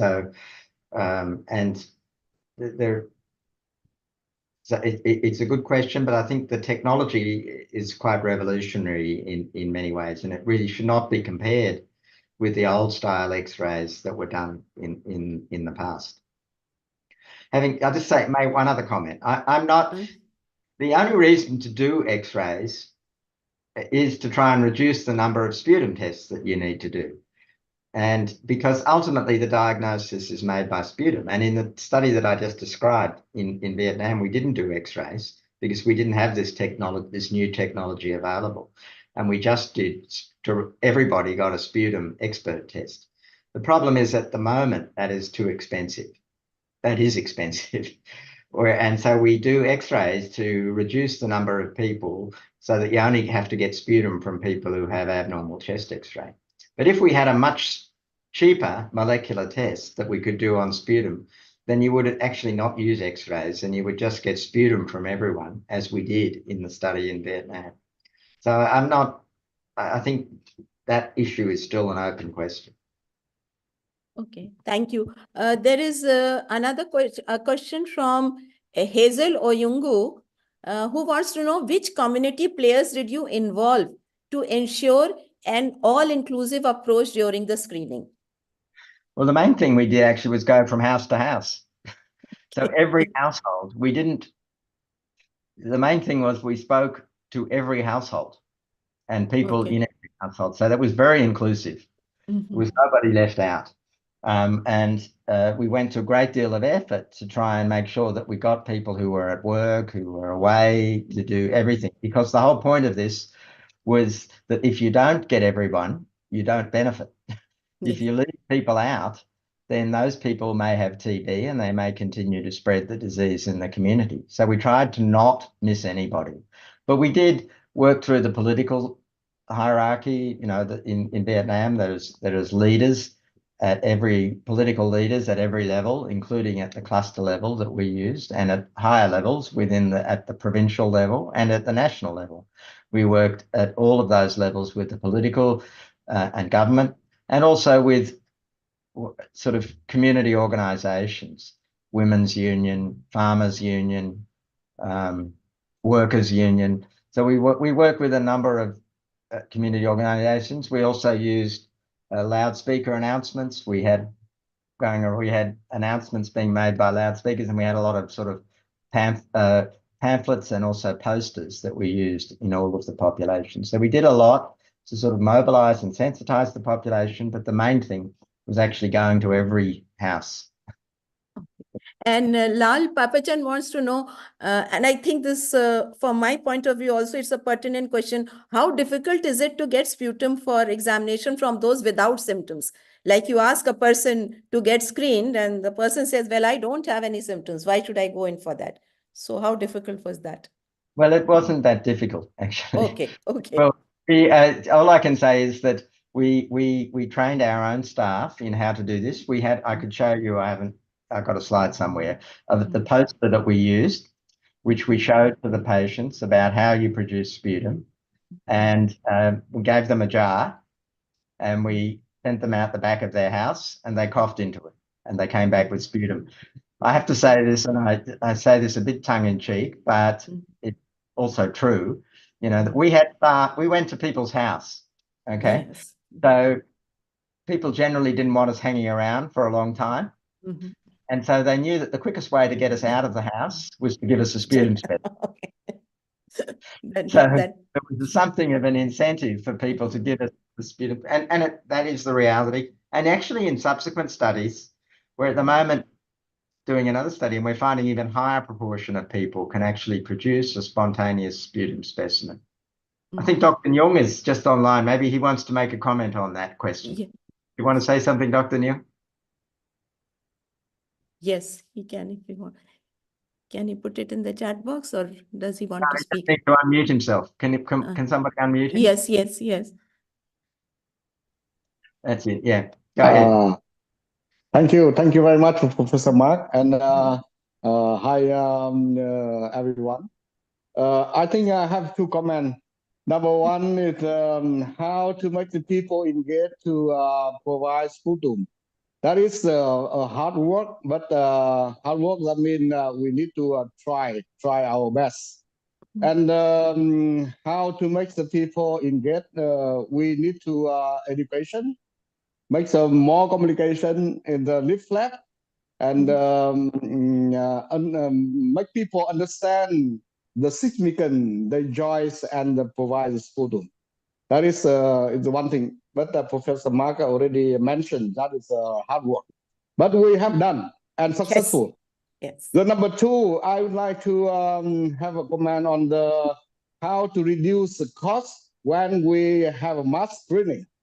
This is we provide the molecular testing expert for everyone, but we can do, we call the double X strategy. That means the X-ray for screening. We can screening for people on the chest X-ray. That is makes it easier and cheaper. After abnormality in the chest X-ray, we can provide the expert. That means the double X-ray for screening, expert for confirming. That is useful. We apply now in many settings in the whole country, Vietnam, at the moment. Thank you very much. Thank you very much, sir. Thank you very much. There is a question from Catherine Movyukofa from Zimbabwe that in the mass screening, how did you handle the children? They can't produce sputum. So we did not. So we did not screen the children for TB, a disease. Young children, it's said, and it's probably true, young children are not mainly responsible for transmitting the disease to others. And that brings me right back to the beginning of what I said, is this is really about preventing transmission. So we thought the best way and we showed that actually, that the way to protect children in this community is to treat adults, find and treat adults. And that's why we showed that the prevalence of TB, what we did do at the end was test for TB infection and by IGRA. And we showed that the children who lived in the villages that had been screened had half the prevalence of TB infection that the children who had been screened were living in the business as usual, the control things. So we did protect children, and that's been my argument that pediatricians look after TB disease. They know this, that the cause of TB in children is exposure to adults who have TB, and we need to stop children from being exposed to adults who have TB, and that's what we did. So yes, you can look clinically for TB in children, and it's a benefit to that individual child, but it doesn't actually reduce the transmission of the disease in the population.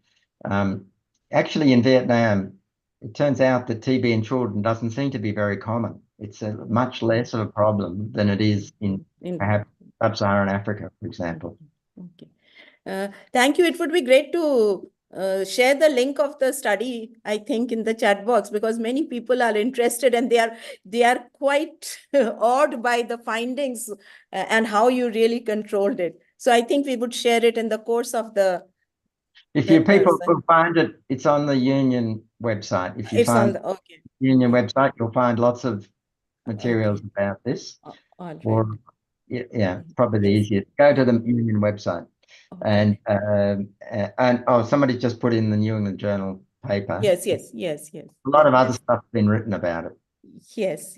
So we will end the session by thanking you. And I would just like to read a comment from Willow Brock, Executive Vice President, External Affairs at FIND. And he says, great message that we should focus on mass screening and that the benefits will largely be to society and people without TB, almost more than those with TB. Thank you very much. Thank you very much for that, Professor Guy Marks. And our next session is on the theme of Treat All TB.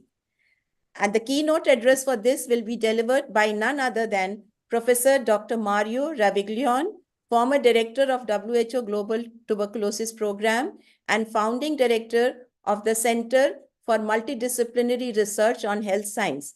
He is currently Professor of Global Health at the University of Milan, Italy, and honorary professor in Queen Mary University, London. At this moment, he would be traveling to Milan by car, but he has sent his video recording, and we will listen to him now.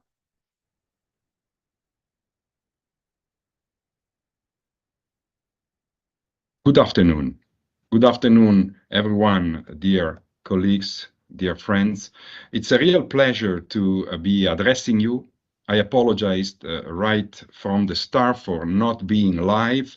I'm recording this just a few hours before your event, but I want to thank especially Shobha and Bobby for having organized this this webinar that allows us to sort of make the point on where we stand at this point in time in our fight against tuberculosis, in our attempt to end tuberculosis. It's a pleasure for me also because now I'm devoting a bit less time to tuberculosis than I used to, but still I am involved, and in a way, by virtue of teaching global health, I often use the tuberculosis example that to me remains, again, the best example, in a way, the best model of a response to a global burden of a disease such as this one.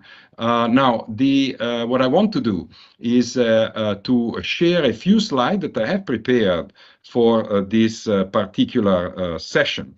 And again, I am happy to be part of it and to be part of this discussion on a theme: find TB, treat TB, prevent, end tuberculosis, which I like very much as a sequence. Let me start by reminding everyone how all began.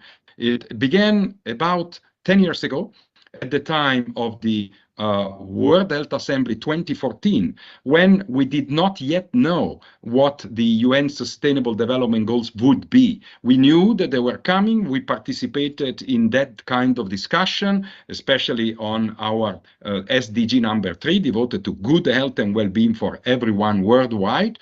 But we had the intuition of what was going to happen. And for the previous couple of years, we actually worked towards a new strategy that would adapt to the new era of the Sustainable Development Goals. That strategy was then endorsed and approved in a way by the World Health Assembly in May, on the 21st of May 2014. It was later branded, a few months later, branded as the End TB strategy. We had ambitious goals. The ambitious goals were largely pushed by activism, I must say, more than countries themselves. It was the activists that pushed us in this direction of setting very ambitious targets. Some people now would like to change the target. I wouldn't, because these are still our, in a way, our mission, our vision to get there. The strategy was built on 3 pillars, as you can see on the blue columns there, and on 4 principles.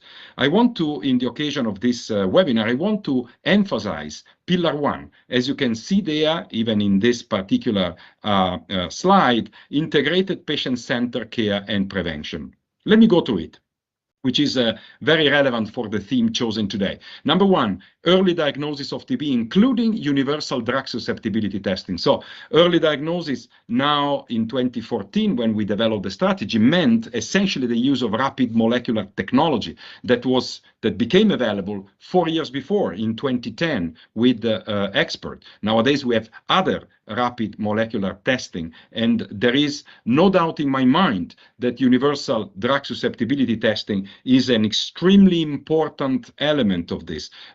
We pushed it back 10 years ago when we were just at the beginning. Nowadays, there is no justification. I spoke years ago of malpractice if someone did not do for a fatal disease like TB drug susceptibility testing. There is no other infectious disease that is fatal that you would treat without knowing what you're treating, right? And so nowadays I say that it's not just malpractice, it's a crime, not really doing what needs to be done in terms of diagnosis and in terms of early diagnosis. Now, early diagnosis also means treating early and treating all kinds of TB with the proper regimen. Then we speak about activities in collaboration with other programs addressing comorbidities. And in point D, we speak about preventive treatment of people at high risk. So let me just remind everyone, going back to diagnosis for just a few seconds, that was in December of 2010, so nearly 14 years ago, 13 plus years ago, that the World Health Organization endorsed the use of, in this case, it was Expert, the very first one that came out. And you see that it was widely covered from New York Times on top left to CNN, to The Guardian, the Times of India, the Hindu, the French press, and so on and so forth. So no more excuse 14 years later not to have this kind of test available. I want to emphasize another important point, that early diagnosis means early treatment. And early treatment means saving lives, but at the same time, it means cutting transmission, cutting the chain of transmission, because you render the person not contagious to others in the same community. And that's how TB has to be tackled if we really are serious about elimination. But not only, but early treatment also means proper treatment and precise use of the best regimens for all in need. So now, that having been said, let's look at what has happened in the past few years. Well, we have nowadays tools that were unthinkable of 10, 15 years ago, starting, as I said, with rapid molecular diagnostic, but now we have tools for treatment. So, for example, we can use a 4-month regimen to treat TB that has been shown now to be non-inferior to the classical 6-month regimen. You see it there. It uses, as you see, 2-HPMZ, so isoniazid, rifampicin, moxifloxacin, and pyrazinamide.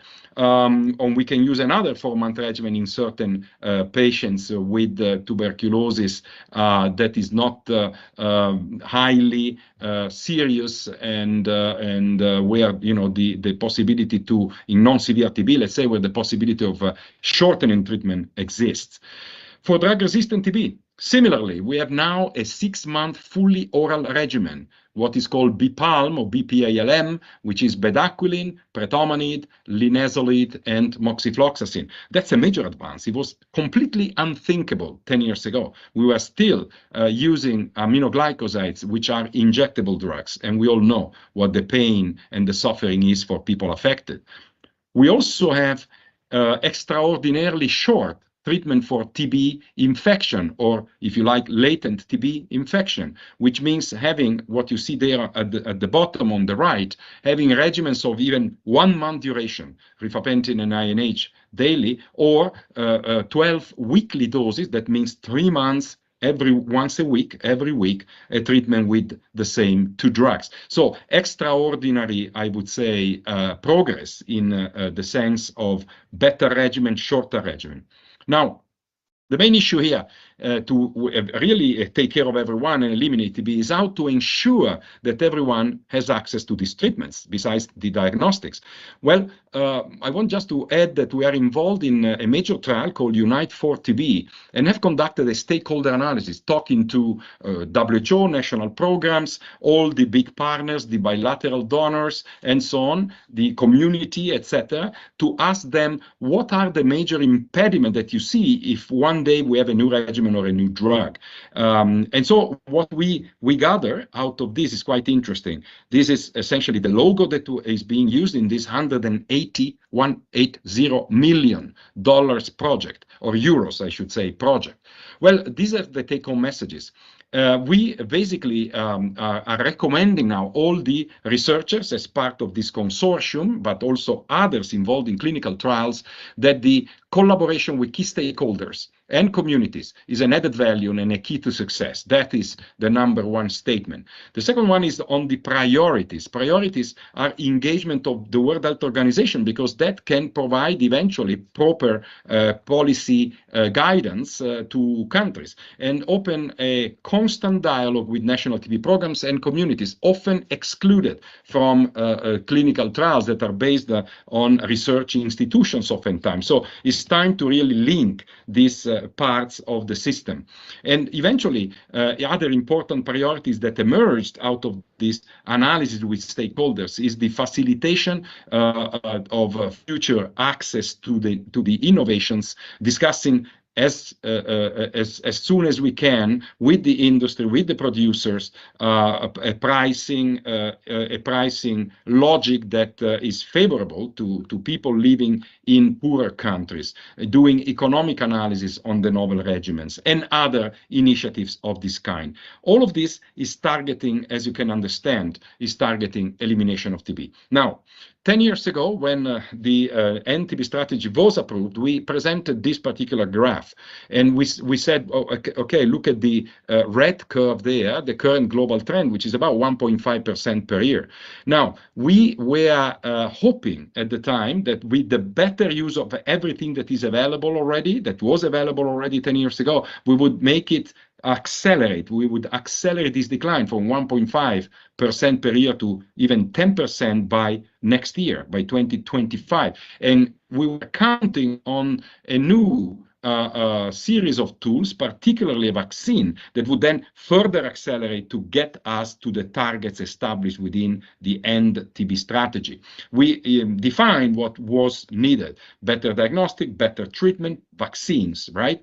And we said, essentially, if we have everything available by 2025, we can really target elimination. We even had previously some models, mathematical models, that showed, here is an example, they show that if we go ahead with the same type of incidence decline by 2050, which is when elimination should take place, the famous target for elimination, less than one per patient per one case, rather, of TB per million people, we would be in 2050 at 1,000 times a greater level than elimination itself. So we said we really need something, right, that is much better than what we had. And this was the logic behind the graphic that I showed you. Now, let me tell you that disappointingly, this elimination curve, or rather the red curve here of the reality, has gone even worse than that. So not only it does not decline, but at a higher level, but it started increasing due to the COVID disruptions in the past 2-3 years. Now, that having been said, we have to ask ourselves what prevents access to all of the existing and all of the new tools. I would say very simply that we have impediments, major ones, at governmental level, starting with registration, starting with some countries that require to repeat trials that have been internationally recognized, because in their own country they need to demonstrate that these particular regimens or drugs also work in their own population. This delays access by years. It's not a matter of 1 week or 2. It's a matter of years. The pricing issue that has been recognized in our own stakeholder analysis is a major issue here, right? To provide quick access. The lack of vision in general by governments, by people who are responsible. Then we need essentially a much higher engagement of the community, and therefore the pressure, the healthy pressure that will come to governments if communities are mobilized. And I want to say that another big challenge that prevents access and quick access is poverty and lack of education and information that would allow then communities to act. So the question really is, what is holding us back? And I always claimed, and I keep claiming, that the issues here are not so much technical. Of course, there are technical issues. We would all love to have a vaccine, for example, or a regimen that you can give in 1 month rather than even 4 months, which is short enough, but not good in the end. It's still 4 months. So I claim that they are both, these bottlenecks are both of political and financial nature. The political indifference was already, in a way, denounced back in 2010. This is a Lancet paper. It basically shows that nobody really at high level, whether it was any UN agency leader. I never saw a director general of WHO saying TB is my priority, for example, or the World Bank that had special programs on other diseases, not on TB, or in the UNICEF portfolio, or in the presidential initiative of the United States, or in the pharmaceutical industry itself. So political indifference is a major problem here, despite the fact that this has been quite well demonstrated by, for example, the Global Fund, showing this slide that says essentially by $1 of investment, you will have a benefit of some $30 for dealing with tuberculosis, case finding and treatment, much better than malaria, much better than expanded immunization, much better than HIV. And the Economist, which is, if you like, a very reliable source, used this example that came from the Copenhagen Consensus that was judging the different targets in the new Sustainable Development Goals and showing that tuberculosis, as you see there, will give you a benefit per dollar spent that is in the range of $40. Compare, for example, to reducing stunting, and better than any other health intervention. That's a reality about tuberculosis.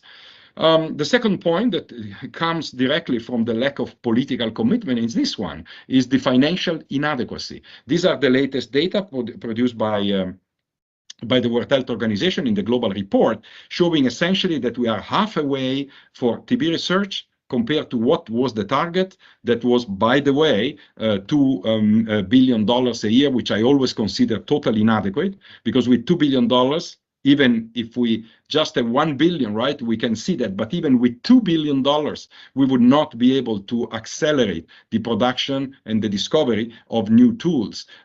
Just think about the amount of investment made by major research agencies on, for example, HIV/AIDS or on COVID. That is what allowed very rapid tools to become available. When it comes on the left here to prevention, treatment, care, and so on, diagnosis and care, etc., well, we are far away from the target that was established at 13 billion. Now, this, by the way, these new estimates, these new targets have been, in a way, revised and revisited, and they are now doubling almost these amounts, but we are still far away because the amount actually invested remains the same. So this is just to show the trend of funding for TB research, essentially a flat line, just slight increase in the past 4 or 5 years, with a gap that is essentially of 1 billion, similar to what the actual investment is. And this is the funding for care, which, when you can see very clearly, is even decreasing compared to the biennium 2018-2019. The gap is now in the range of 7 billion out of the 13 desirable. So how to ensure under this condition that everyone has access? And I think we need 2 major high-level decisions and policies to start with. And the 2 major high-level health decisions are those. One is universal health coverage, and the other one is social protection. Universal health coverage, which is shown by the blue cube down here, is what ensures that people have access without incurring catastrophic expenditure when it comes to medical costs and, if you like, direct medical costs or direct medical expenditures. But it's not sufficient. You need social protection. You need mechanisms that are there allowing people with tuberculosis to survive during the long months of treatment when they live already at the poverty or extreme or absolute poverty level, right? Having TB means essentially not having a salary, not having any income. Without social protection, no way on earth we are going to eliminate TB. And I think I have to insist on this one. When I left WHO, we started a series of costing surveys in countries, national surveys. And there are nowadays, my colleagues there have done some 30 countries, national surveys, showing what? Showing that 50%, half of the people or the households affected by TB get into catastrophic cost due to the disease, let alone when you have drug-resistant TB, in this case is in the range of 80%. 4 out of 5, if you like, will incur catastrophic expenditure and get and get, in a way, impoverished further. In other words, is the vicious circle of poverty inducing tuberculosis, tuberculosis inducing further poverty. And that is literally unacceptable in the absence, especially when you have no universal coverage and social protection mechanism that would save lives, not just for TB, but for many other poverty-related diseases. This is, for example, to show you the universal health coverage, the essential service coverage by country. And what you can see easily here, these countries of Africa and good part of Southeast Asia are essentially countries where the coverage is less than 50% of the people. And if I show you now this other slide that is very, I would say, very clear, you can see what the different countries, in a way, report in terms of cost to households affected by TB from the Global Report 2023. There are direct medical costs that constitutes a relatively small part because medical costs are normally provided by the governments. The drugs are provided free of charge. But you have a large amount here in light blue of direct non-medical costs, those listed there. And importantly, you see that in most countries, the majority of costs incurred by patients are indirect costs due to lack of salary, lack of income. So the social protection for people with TB now has to be analyzed in terms of what are the different mechanisms that could be put in place. And you notice here that the majority of the highest burden countries have this yellow-orange type of little rectangles, which means they have no cash transfer mechanism, they have no enabler to facilitate treatment, they have no food security. Nutrition, by the way, especially in Southeast Asia, is a major issue inducing tuberculosis. And in a way, correction of nutrition is also an element that will prevent death of people with TB. So not addressing those with social protection mechanism is, again, I would call it policy malpractice. Now, how to ensure everyone has access? Once again, the same question, and I say the answer is commitment and accountability. And why do we need a multi-sectoral approach to NTB? It's not sufficient what the health system can do. Well, the health system can take care of this, can take care of the transition between latent infection and active disease and the prevention of death and suffering. Because if you treat, you diagnose and treat early, then you prevent death. But that's about it. If we are thinking about elimination, okay, these are other, by the way, risk behaviors or risk factors that can be addressed within the health sector. But if you think about elimination, well, what can the health sector do for the poor living and working conditions that generate crowding, poor ventilation, for minors, silicosis, or indoor air pollution for more than half of the world, especially women, subjected to toxic fuels inside the house when they cook or they warm the house. And all of this is conducive environment for transmission. And what can the health sector do for these other elements, high-level determinants like food insecurity? Undernutrition is an element that favors tuberculosis. Stigma, discrimination, marginalization of vulnerable people basically produces vulnerabilities. You see a list of people who are particularly vulnerable. So to address this issue, we need much more from other sectors. We need other sectors of development, well represented by the UN Sustainable Development Goals, to reach the same level the targets that have been produced within health. So you see over there the poverty agenda, you see the clean energy agenda, you see the nutrition agenda, the gender equality, and so on and so forth. That's why we need a multi-sectoral approach. And I would say that this is the Western Pacific region. The Southeast Asia region has done exactly the same. I participated also in this kind of discussion. I think the fight against TB has to be played at 3 levels, 3 layers. The TB-specific one, that's the responsibility of all of us working on tuberculosis, especially of the National TB Program, addressing case finding, addressing a lack of prevention, quality of drugs, drug resistance, and so on.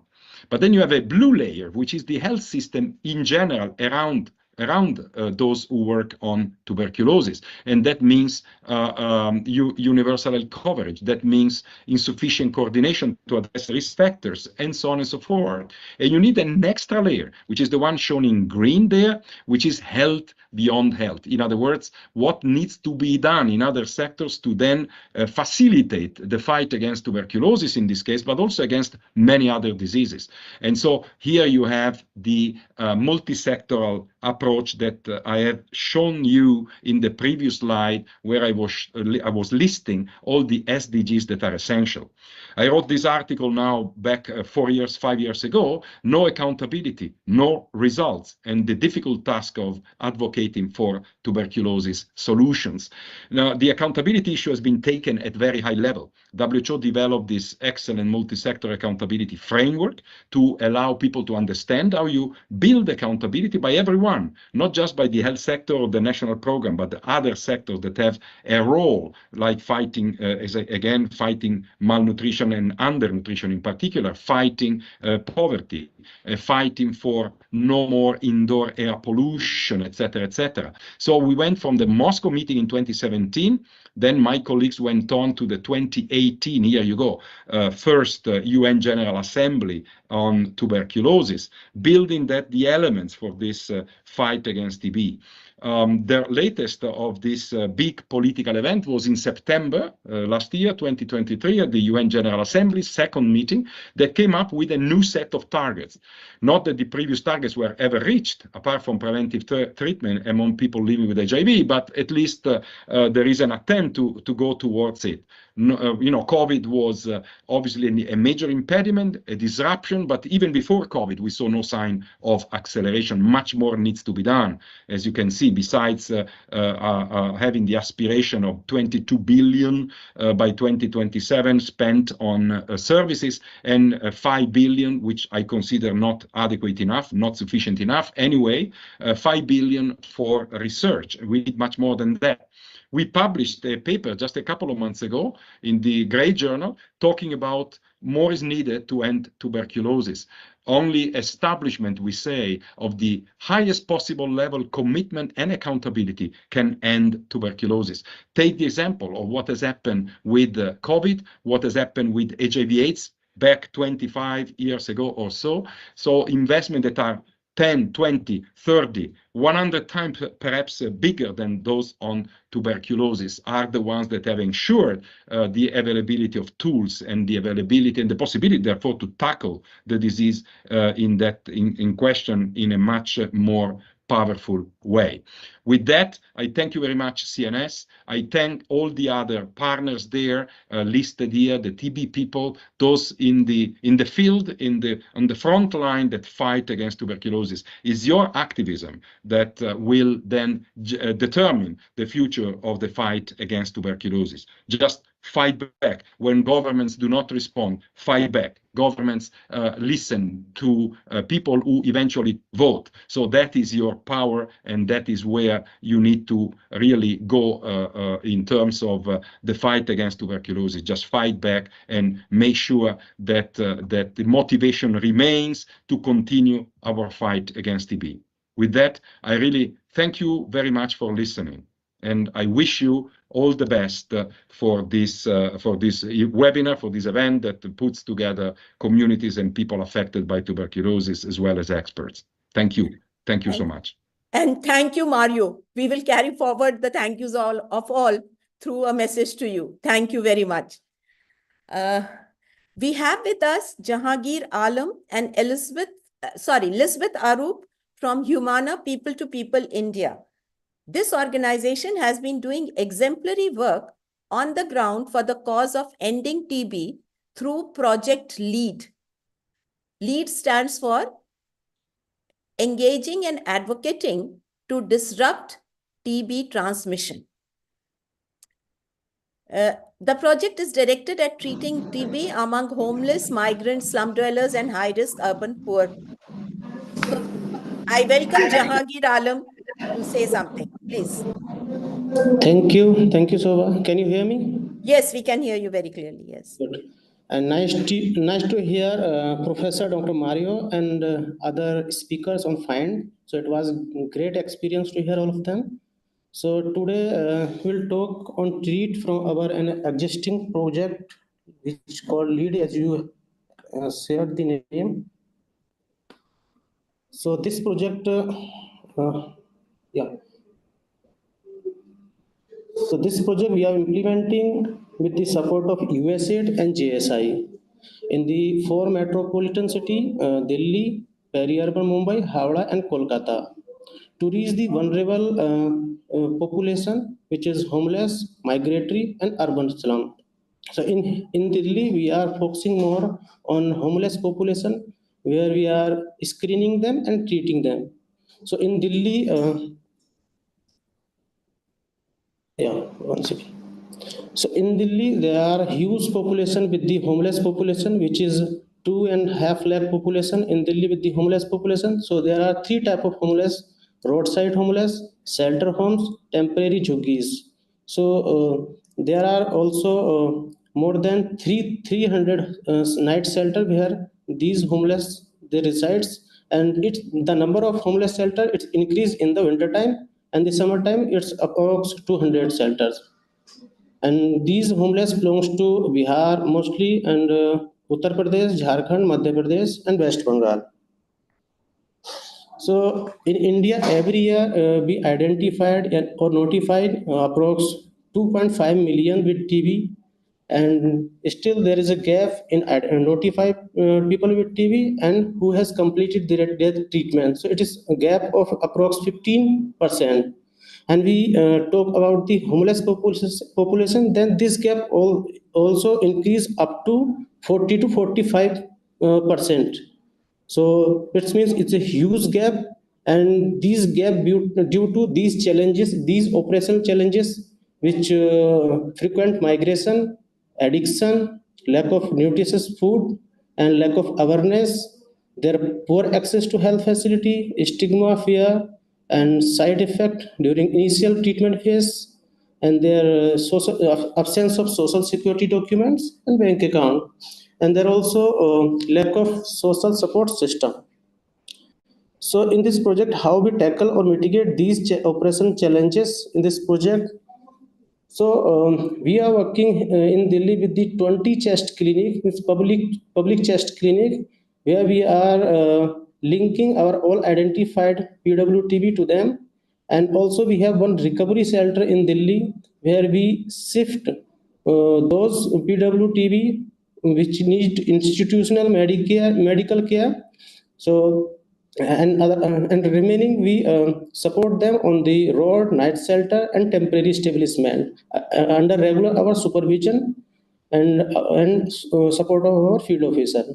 So how we ensure that these identified people will be on treatment or not? So we did pre-test and post-test counseling to include right knowledge about TB and minimize stigma, and also we discussed and made joint plan with the identified PWTB about his movement, where what is his plan to move somewhere, or where he will be, what are his possible locations to stay. So we note down all these details about the his movement plan and also his possible location where he can move, whether other shelters, where under flyover or any railway station. So we can track them. So we note down all these his possible locations, and also we visit physically to all of them.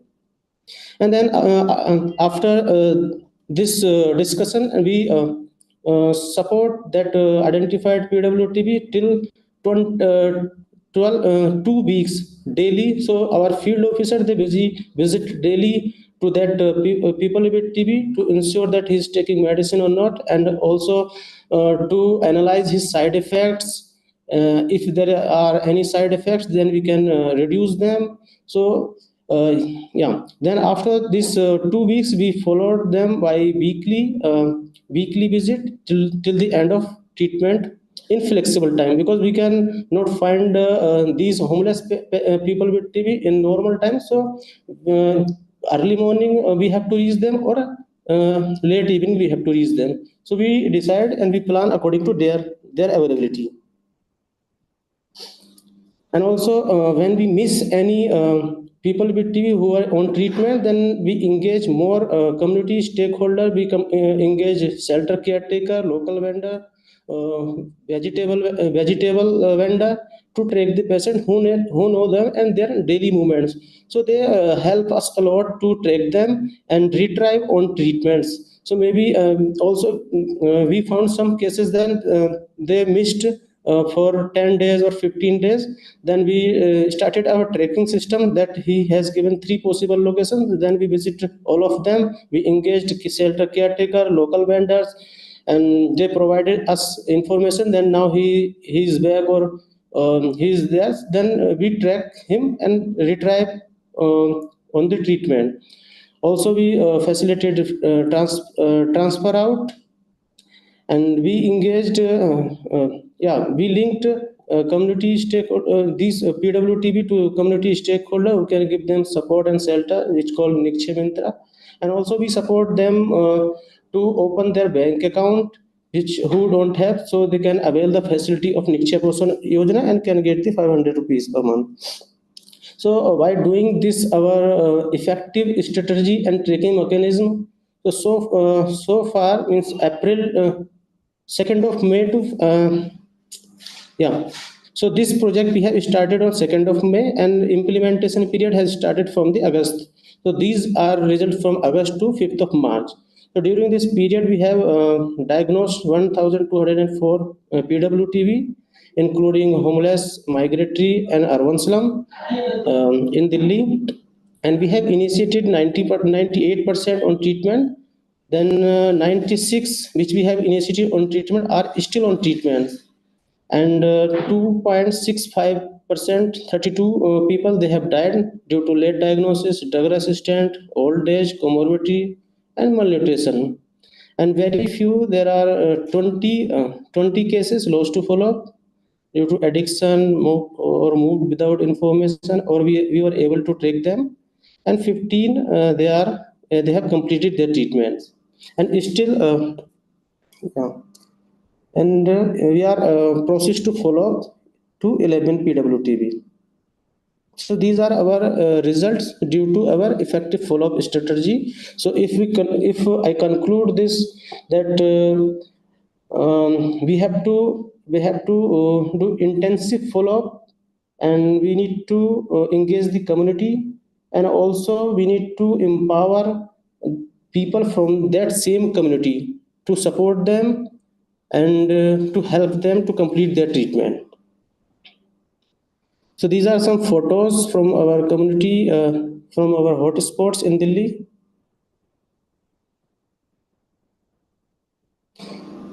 So you can see that counseling during treatment initiation, our field officer. Yes, and our follow. So our field officer, he is following with intensively. So he found him at Old Delhi railway station.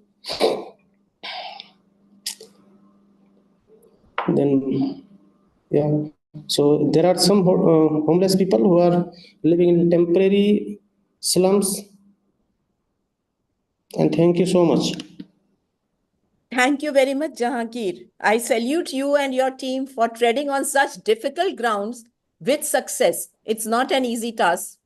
We understand that. And there are so many heart-wrenching cases you all have dealt with and brought them to fruition, that they have completed their treatment. Thank you very much. Thank you. May I add one thing? Yes, Lisbeth. Yes, good afternoon, and thank you to all for this wonderful conference, and greetings all over the world. I would just like to add that apart from this big project we are implementing now in 4 megacities, we are also specifically working in 2 projects with support from Stop TB, where we strengthen the community response.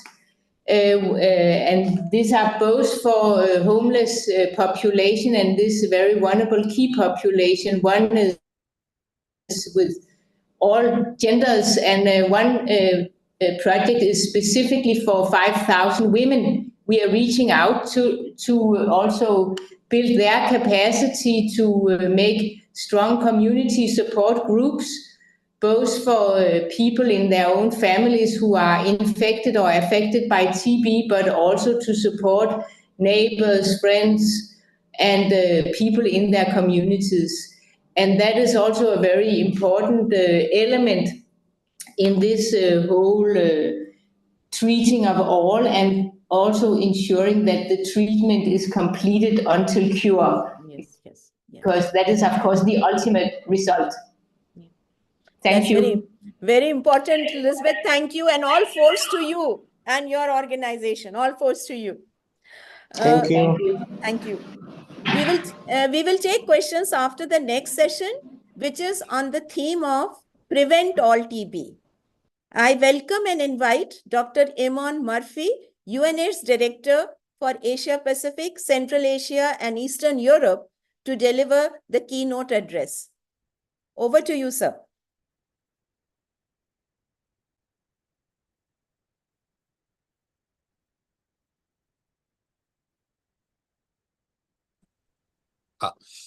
Thank you very much. I'm now unmuted. I appreciate the opportunity to join you today for this very important discussion.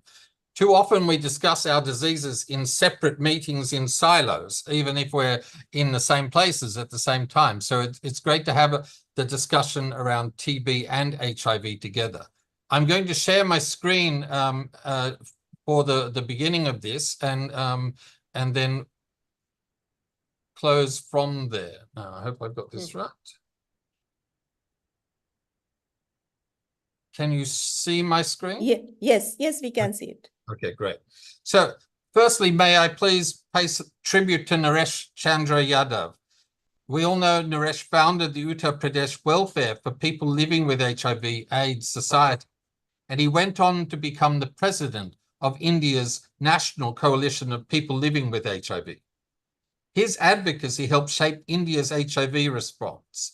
Naresh was insistent that HIV is not just a medical issue, but one that requires all of us to renew our commitment to human rights and inclusion in our programs. This core principle is as true for HIV as it is for TB.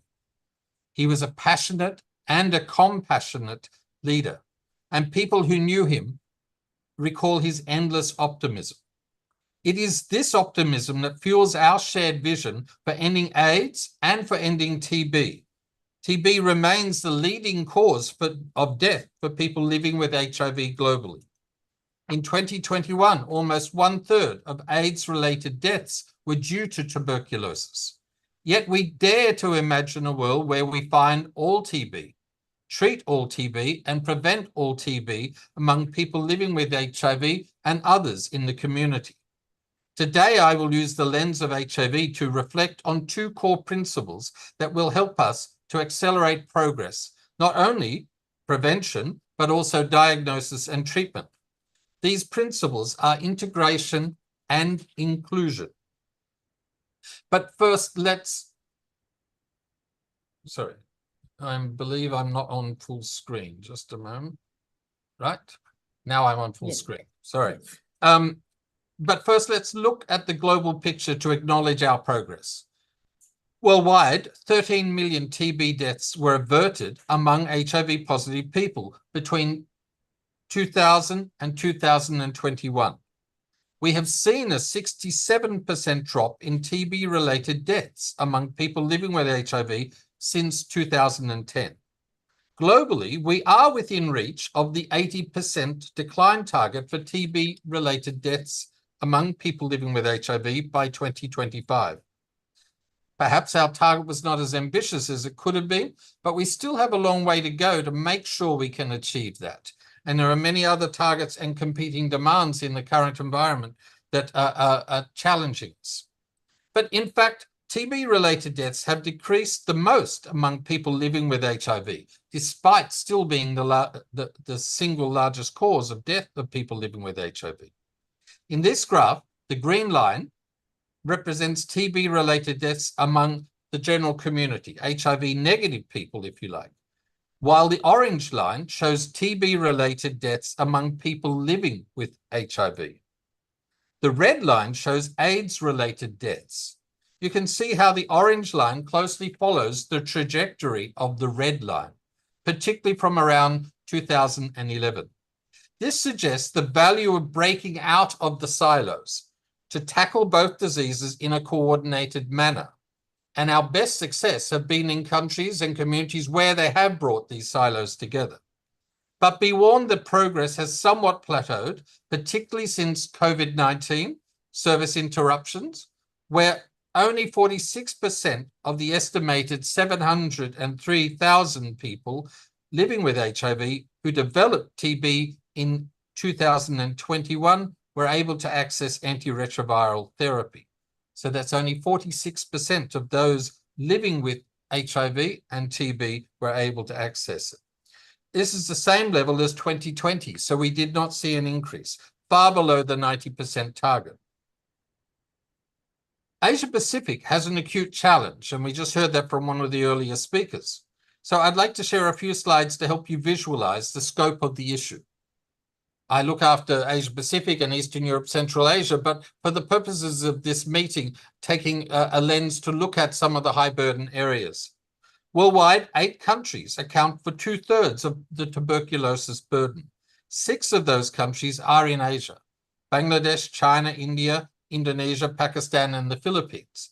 The response in each of these is quite different, as we'll see. In 2022, Asia Pacific accounted for 70% of estimated new TB cases globally, 1/5 of TB HIV co-infections, and 2/3 of TB-related deaths, showing there's significant work we need to do together between the programs in this region. While overall, the TB cases in the region have not declined much between 2015 and 2022, which you can see in the top of this graph, among people living with HIV, there has been a 40% reduction.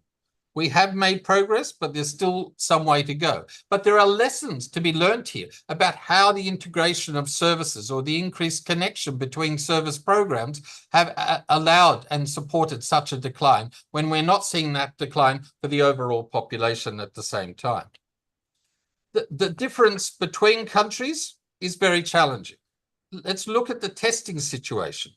For the Asia-Pacific region, 75% of people diagnosed with TB accessed HIV testing and knew their status in 2022. But there is dramatically unequal progress between countries.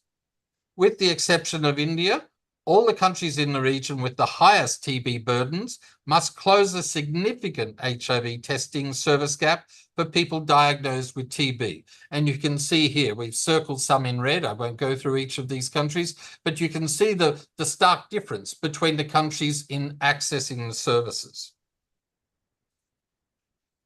As you can see on this slide, HIV testing and treatment results are far worse for people living with HIV with TB co-infection. As the graph to the right of the slide shows, 58% of people with both TB and HIV co-infection knew their status in 2022, and only 45%, or less than half of all people living with HIV with TB co-infection, were on antiretroviral therapy. And you contrast that to the left of the slide, and you see much higher results for those who don't have co-infection. There's a serious issue here that needs to be addressed. Again, there are huge variations between countries when it comes to treatment access. On one hand, we have India again, where about 3/4 of people, TB patients who are living with HIV are on antiretroviral therapy. On the other extreme, you have the Philippines, where just around 1 in 5 TB patients living with HIV receive HIV treatment. And you see the countries in between. You see the regional average also on the right of this slide. So we have some serious issues to address in different countries. So we need a tailored approach, but the common message is to bring our programs together. Many of the programs are operating in isolation and almost in conflict with each other, and it's not helping the patients we all serve. There are many missed opportunities for HIV and TB service access in Asia Pacific. 1/3 of HIV treatment service providers do not provide TB treatment, and 3/4 of TB service providers do not provide HIV treatment. This gap has got bigger over time, and we need to work collectively to bring this down and make the programs connect and work together. I've been to hospitals where in the compound you have a TB clinic in one part, an HIV clinic in the other, and the staff never talk, let alone the clients, who have to decide if they're going between programs. Only 1/4 of countries in the region include TB preventative treatment in their national HIV policies and guidelines. The data tells us a perennial story, that people continue to be left behind.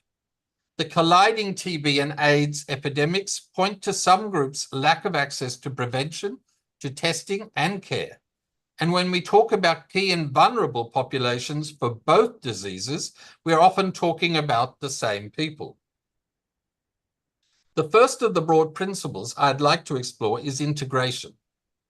Our starting point is the recognition that we need a coordinated and persistent approach to both TB and HIV for the delivery of comprehensive quality services. The Global AIDS strategy focuses on integration to address the inequalities at the root and the root cause of the low access to services and care. It calls for 90% of people living with HIV and people at risk to be linked to people-centered, context-specific integrated care. And as we know, with the impact of TB on HIV, people living with HIV, this is one of the top areas of coordinated care that needs to be brought together. We need a response that is strongly connected to the universal health coverage agenda and the 2030 Sustainable Development Agenda. We cannot talk about achieving these or any other SDG targets if we continue standalone programs and approaches. I know countries that have worked to try at the government level to bring their TB and HIV programs together, but their efforts were undermined often by the practitioners and the service providers. For effective implementation of a response to prevent, detect and treat TB and HIV, both the programs must be fully integrated beyond the service delivery level. That means adopting national approaches that harmonize policy making and monitoring for both illnesses. Then we need to see these TB and HIV policies actually implemented with their cost-effective diagnostic and prevention tools rolled out to reach all people. Often we have equipment in a hospital setting that's only available for one of the programs that could be used for both. So we need to see how these programs can support each other. For example, the World Health Organization recommends a package of screening, prophylaxis, rapid treatment initiation, and adherence support should be offered to everyone living with HIV who presents with advanced disease. The package includes interventions for preventing, diagnosing, and treatment of common opportunistic infections, including TB. Over the last decade, TB-related deaths have decreased, as I said earlier, among people living with HIV, in some contexts precisely due to the greater integration of the services. But you also saw in the differences between countries, clearly those countries with the higher gap are those that are not connecting people to both services or working on integration. Our challenge is to expand and deepen that mandate of inclusion. The one patient, two clinics model of TB HIV care must become obsolete. There should be a commitment to joint programming. That is a fully integrated model of care where all services for both TB and HIV are provided in a single facility and by the same service providers. We need to bring the silos together. There's particularly issues in the high burden countries that are not meeting the targets and will prevent the global targets ever being met. What does this mean in practical terms? All people living with HIV should be screened for TB at diagnosis and regularly thereafter. All people living with TB should be able to access HIV tests and start antiretroviral therapy soon after starting their TB treatment. And critically, people living with HIV who do not have active TB should receive TB preventative treatment. But this goes beyond TB and HIV. As partners pursuing the goal of universal health coverage, we have several clear integration agendas, including maternal and child health, sexual reproductive health, and primary health care services. We need to have a much more holistic approach to public health for the people we serve. We have to have that greater recognition and the need for closer integration with non-communicable diseases too in a number of our countries. So the clear message is that we need to move together, and we will therefore go further and faster rather than as siloed standalone programs. This is a challenge both for TB programs and HIV programs in some countries that compete with each other rather than collaborate and work together. Next, we focus on inclusion. We know from more than 4 decades of building and refining the AIDS response that we have to involve the users of the health services in their planning and implementation. This is why communities at risk must be at the center of everything we do. Biomedical HIV and TB prevention and treatment strategies have saved millions of lives, but they are insufficient to meet our goals. History suggests that TB and HIV control are best achieved when biomedical interventions are supported by structural interventions. Many of the social, economic, and cultural drivers of HIV are also fueling TB, including poverty, inadequate access to information and healthcare services where people are and when they need them. Just as with the HIV response, we need a focus on the key and vulnerable populations, including people in prisons and other closed settings, and people who use drugs. And as with HIV, stigma is still a major critical barrier for people to access effective prevention and treatment for TB. Through community-led social protection, we can tackle these multiple challenges. That requires us, though, in building a robust civil society response as equal partners with healthcare providers and ensuring it is at the core of all our service offerings. The integrated care I mentioned before needs to be based on a strong community response. It is the community organizations that will identify and react to the needs of the people they serve and represent. In practical terms, communities encourage people who are unwell to seek healthcare, support people who are recovering from acute illness, and focus on the ongoing adherence and retention in care, which we know is an issue for both HIV and TB. Communities are the watchdogs to ensure persistent barriers to service access are identified and addressed. These include stigma and discrimination by healthcare staff, shortages of medical supplies and staff, and an erratic adherence to treatment guidelines. Communities also play a critical role in providing the psychosocial and adherence support that convert health investments into saved lives. I'd like to share a few concrete ways that communities can strengthen both the TB and HIV responses. During COVID-19, we saw community-led organizations scale up multi-month prescription and dispensing of both HIV and TB medicines. Some have also done screening and testing for all three, HIV, TB, and COVID-19 in integrated ways. Through the community-led monitoring, communities have been able to identify stockouts of HIV and TB drugs in real time and sound the alarm. They have also been able to engage decision makers on specific strategies to make the programs more user-friendly, stigma-free, and gender-responsive. Communities have also harnessed and scaled up the latest in digital and point-of-care screening, diagnostics, and testing technologies. This helps all of us optimize treatment and prevention and adherence support. We know that for service delivery to be effective, it must be rights-based. That includes ensuring they are stigma and discrimination-free, empowering people to know their status and access treatment where it's best for them and when they need it, and protecting people's privacy. Our community partners play a crucial role in advocating for and elevating these standards. In closing, these commitments to integration and inclusion must be bolstered with adequate funding. Development assistance has been crucial for expanding both TB and HIV prevention, screening and treatment, as well as strengthen community systems as part of the overall health system. But for sustainable results, we need to see governments increasing their domestic financing for all these aspects. Their upfront investment will maximize our gains and bring us closer to the dream of ending both AIDS and TB.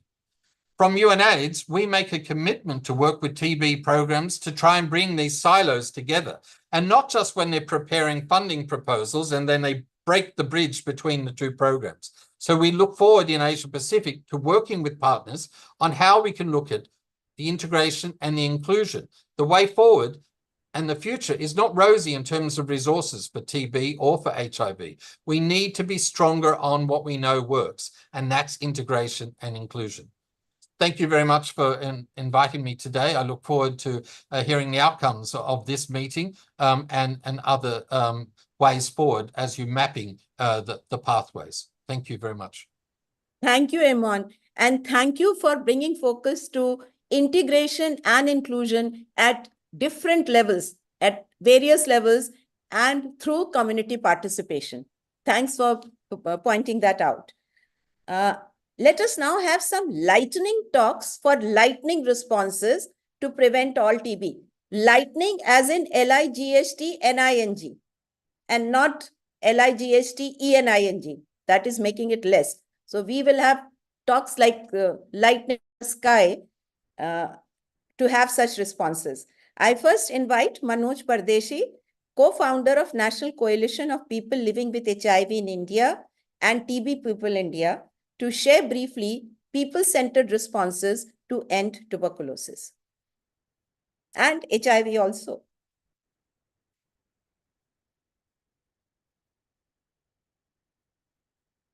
Yes, Manoj.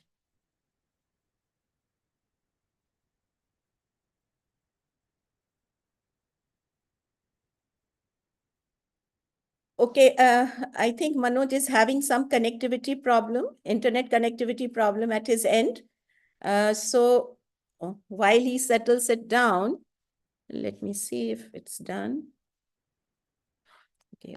I would invite Dr. Rajesh Kumar Sood, District Health Officer and District TB Officer of Kangra District. He is a TB advocate as well. And he will share briefly the rollout of TB prevention treatment or TPT in Kangra. Welcome, sir.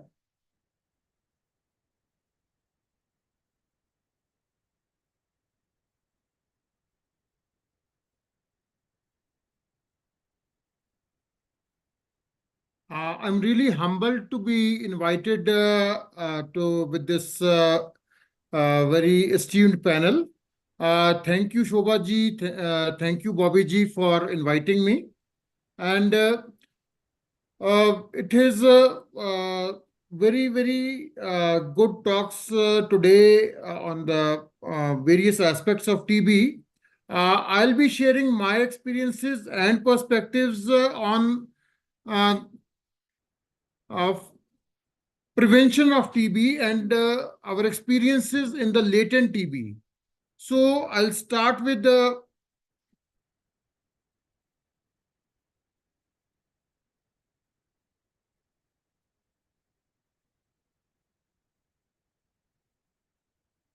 so we have around 1/3 of our population in India is having latent TB. And addressing latent TB is critical to bending the curve. So, we have a very good political administrative commitment for ending TB. TB preventive treatment module was there, and it was launched by various chief ministers and various health ministers. And though this COVID was going on, but we managed to do online trainings with the WHO e-Gurukul platform, and various workshops were done. We were able to build the capacity of our staff.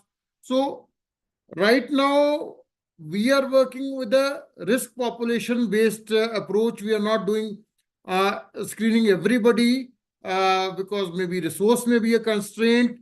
And the current approach is we have three sorts of populations whom we are giving TPT. First is the people living with HIV, and we are giving to the TPT after ruling out active TB disease and household contacts below 5 years of pulmonary TB. So this is a treat-only strategy. Then we have a test and treat strategy for household contacts above 5 years of pulmonary TB and other risk groups, anti-TNF, silicosis, persons on dialysis, transplant recipient, and the new populations are malnourished, diabetic, alcohol users, smokers. So this is the strategy right now we are using. Testing for TB infection, we have a panel of 3 tests, TST and IGRA we are using. Sci-TB is in the pipeline, and we have 2 regimens mainly. One is the 6H regimen and another is the rifapentin plus INH. So, and the update is that in the active case finding, the vulnerable groups will be screened for latent TB also. So this is a big development. And the experience in Kangra has been that overall TB infection positivity has been found to be around 10%. We are using a combo of IGRA and TST. So IGRA positivity was around 37% and TST positivity was around 8%. And we are expecting the Sci-TB, the new test, to come up being rolled out in the next 3 months. So this has been approved for above 18 population. And another interesting thing I would like to share was there is a Tibetan Delic hospital which is working along with partners, and they have successfully implemented a zero TB project in the schools and monasteries. And the positivity rates that they achieved for TB infection was 12% for below 18 and 30% for above 18. So we have a varied experiences. And what I would like to dwell on is the challenges. We have rolled out, but still we didn't achieve much of coverage. So when we talk of reaching the UNHLM goals, I would like to have numbers much higher so that we can make some dent in the epidemic.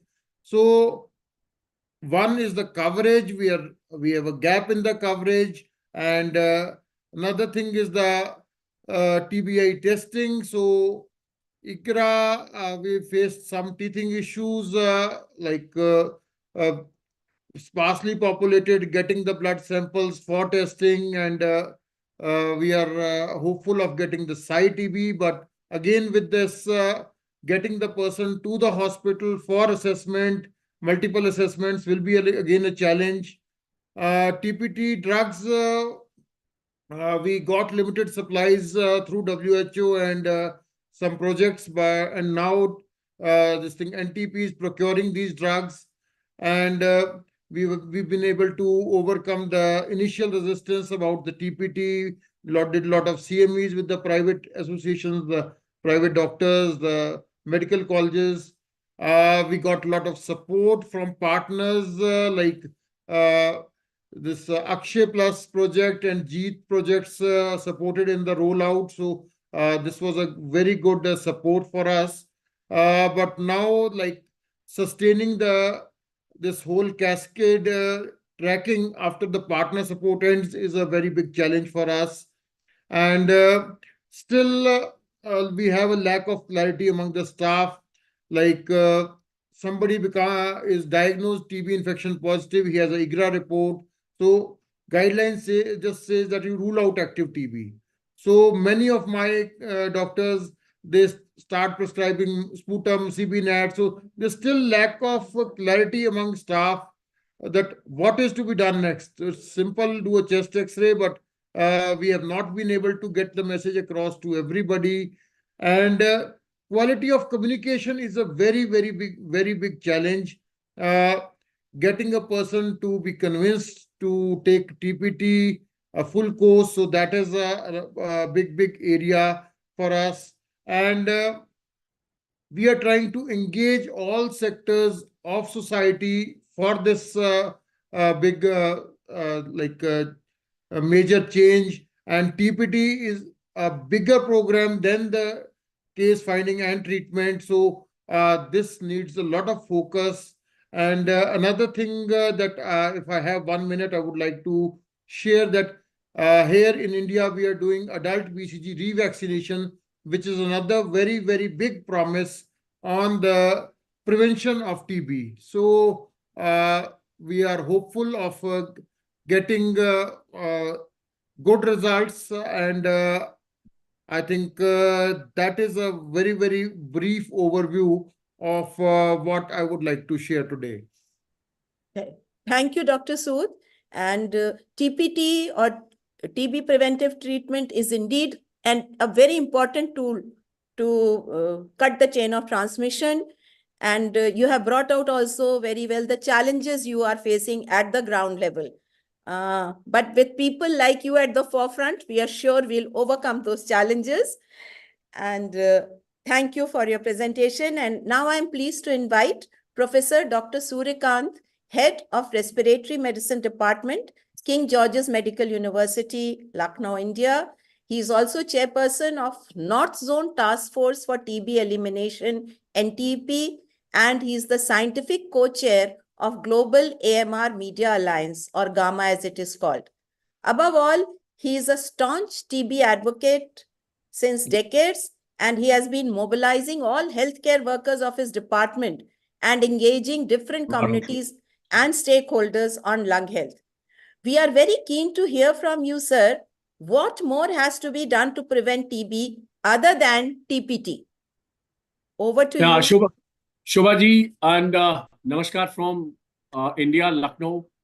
I think it's a very good evening to everyone. And really want to congratulate the organizer, especially the CNS, who has very pertinently organized this event, this mega event, I would say, on the online platform. And in this platform, I think every corner of the world has been represented, especially those who are suffering from tuberculosis. So my topic is presented right now, the importance of practice and importance of TPT in their district. But I have a little bit different view for the TPT.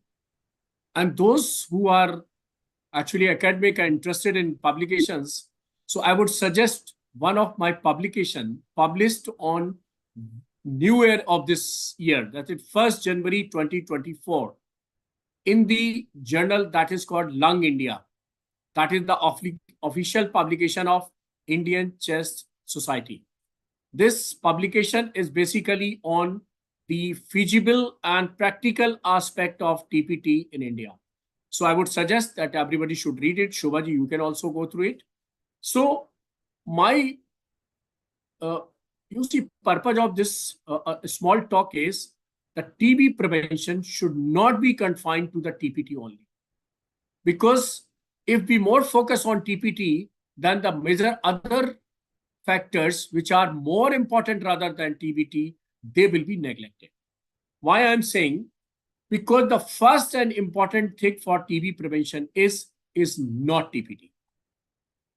I'm not against TPT, but first and foremost and important factor is not TPT. First and foremost factor is the early diagnosis and effective treatment of all pulmonary tuberculosis cases and extrapulmonary tuberculosis. Why I'm saying, if you delay the diagnosis, then one left untreated and undiagnosed patient of sputum positive pulmonary tuberculosis can infect 15 new cases of pulmonary tuberculosis in a year. So we have to break this chain of transmission. That is the most important strategy for prevention of tuberculosis that we should understand. So we have to focus on early diagnosis and effective treatment. When I say effective treatment, means we have to follow the guidelines of that country in which you are living, and we should track the patient. We should comply the compliance and adherence of the anti-tubercular treatment. Patient should not stop the medication in between. And a study have been done in India. This shows that 63% of the people suffering from tuberculosis, they are not aware of the symptoms of pulmonary tuberculosis and the diagnosis of tuberculosis. They have not reported to any healthcare facility in India. 63% is huge number. Suppose all these patients, if they are not going to health facility, and that's too happening when our Prime Minister has launched a program in which the investigations are free, treatment is free, and every TB patient is getting 500 rupees per month as a nutritional support. With this facility, I don't think that any country in this world are providing such vast kind of facility to the TB patients. Maybe one or few countries, but I'm not aware. Anyway, still 63%, they are not aware of their symptoms. So we have to create the awareness in the society that will lead to the early diagnosis, early effective treatment, and thus will cut the chain of transmission. Another thing is, that is, we have to address the risk factor. Because without addressing the risk factor for tuberculosis, you cannot control tuberculosis. You want to talk of eliminate tuberculosis. Now, what are the risk factors for pulmonary tuberculosis? Who are having the additional risk of pulmonary tuberculosis or any tuberculosis to develop? Now, if you see the transmission, pathogenesis, and pathology of tuberculosis, it's very important to know. Suppose 100 people sitting in a hall and one pulmonary tuberculosis, sputum acid-fast bacilli positive, means excreting the tubercular bacilli. And when he coughs in a hall where 100 people are sitting, what do you think? The next day, all 100 will tuberculosis? No. Only 30% will develop the infection and only 3% develop the disease in their lifetime.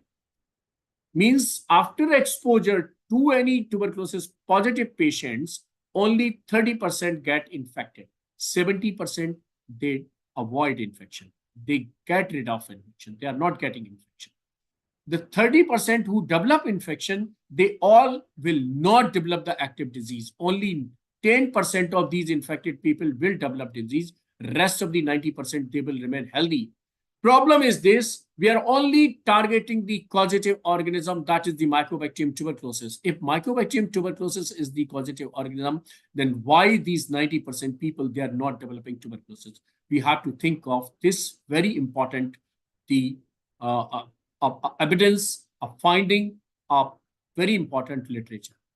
Why these 90% not developing tuberculosis? Because they are maintaining their immunity. Their diet is good, their nutrition is good, they're not developing any stress, they are not a smoker, they're not having addiction, any other addiction, they are not exposed to the air pollution. There are so many factors which make the people more vulnerable for the development of active tuberculosis. So we must know what are these factors. So now I'm coming, what are these risk factors? Most important risk factor for developing active pulmonary tuberculosis is the malnutrition. If you cannot control malnutrition in any community, you cannot think of even controlling tuberculosis, what to talk of elimination or NTB. Because malnutrition has got 10 times higher vulnerability for developing tuberculosis. So if you think that India or any part of the world can get rid of the NTB without addressing malnutrition, you are wrong. The second thing is the immunocompromised status. For example, two important diseases, I would say the HIV, which is very pertinent for the South Africa continent of this world, and diabetes for the whole of the world. India is the capital of the diabetes. Around 10 crore, 100 million people are suffering from diabetes. And diabetes has got 4 to 8 times extra risk for developing tuberculosis. If you are not addressing diabetes, you cannot think of controlling tuberculosis, what to talk of NTB. So you have to address the diabetes also. The third thing is smoking, alcohol, and other addiction. So you have to drive a campaign against the smoking. Smoking, we in King George Medical University, in the Department of Respiratory Medicine, we did a study in 2009 that is published in very important international journal. In 2009, we did a study that BD smoking is more harmful than cigarette smoking. BD smoking is a poor man's cigarette and usually practiced in a developing country, usually in this Indian subcontinent like India, Pakistan, Bangladesh. And BD smoking is more harmful than the cigarette smoking. And smoking has got odds ratio of 2.5. That is, smokers are having 2.5 times higher risk for developing tuberculosis. If you want to really end TB, you have to address the smoking issue. Otherwise, you don't think of ending TB in any part of the world. Another important factor is the air pollution. 9 out of the 10 people in this world, they are forced to inhale a poor breath. They're not getting the good quality of breath. And if you are thinking that without addressing the issue of air pollution, you can control or end TB, you are wrong. You are having wrong notion, wrong perception. So you have to control the air pollution. Now, similarly, there are occupations. You see, occupations, they are geographically different. So there is a regional and geographical different occupations. Occupations related with the dust and fumes. There are so many occupations, especially in developing countries, when the people working in that occupation, they are not protected. What to talk of masks, they're taking not any strategy for the prevention of the exposure to the dust and fumes, and their lungs are also vulnerable for developing more tuberculosis, pulmonary tuberculosis, and even extrapulmonary tuberculosis. So we have to address these preventive measures for these occupations. Lot of occupations, many occupations are related with exposure to the dust and fumes. Similarly, now I'm coming to the better half of the this mankind, that is the female population. So I have a special issues related with the females and tuberculosis. And the National Women's Day, I addressed this issue at many places, and it was appreciated very well. Now, first thing is that females is still cooking the food with the help of biomass fuel. They are having more chances of developing tuberculosis rather than who are using the clean fuel for cooking. Especially in developing countries, is still more than 2 billion females or the people are exposed to the biomass fuel for the cooking and heating system. So they are not only when lady is cooking the food inside the home, it is not the lady who get exposed to the biomass fuel smoke, but the children, especially the female children, they are also get exposed with the risk of biomass fuel, and tuberculosis is the additional risk, extra risk for developing tuberculosis. Thanks to our Prime Minister Modi, who started the Ujjwala Yojana in 2016, and in 8 years, he has provided, this is scheme Ujjwala Yojana has provided free 100 million CNG cylinders, clean fuel to these poor families. And now this biomass fuel as a risk factor for developing so many other diseases, including pulmonary tuberculosis, this is going down slowly and slowly. It's still in rest of the part of the world, especially the developing countries, is still people using this biomass fuel for the, not only for the cooking, but also for the heating system during the winters. So this is also additional risk. And female, I will spend on Shobha ji, because organizer is the female, so I will spend one more minute for the females, especially those females who are being married at the early age, when their immunity is not adequate, when they are not developed, the female organs and their immunity is not mature, and they are marrying and they are getting children. So early pregnancy, early children, more children at the less spaces of the time, means less interval between the two children. They are the ladies, they are the females who are more vulnerable for developing pulmonary tuberculosis or any tuberculosis. So we have to address these females associated issues also. Another thing is here, I would like, the passive smoking is as bad as active smoking. And usually in house, what's happening? That father-in-law is smoking, husband is smoking, and females are bound to have the passive smoking. We have to address this part also. So female associated issues we have to address especially. The mental asylums, jails, where the people are having, you see, congested areas. They are, you see, in barrack, a lot of people are living, and the quality of food is not very good. They are having a lot of stress, psychological factors.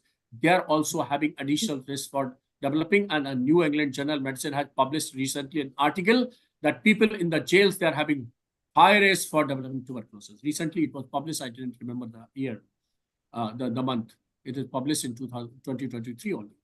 Similarly, the slum areas, the overcrowded population, that is also exposed, vulnerable for developing more tuberculosis. So I think these are the 9-10 factors which we have to address.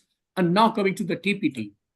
TPT is maybe a good strategy, but it's not an effective strategy, not at all.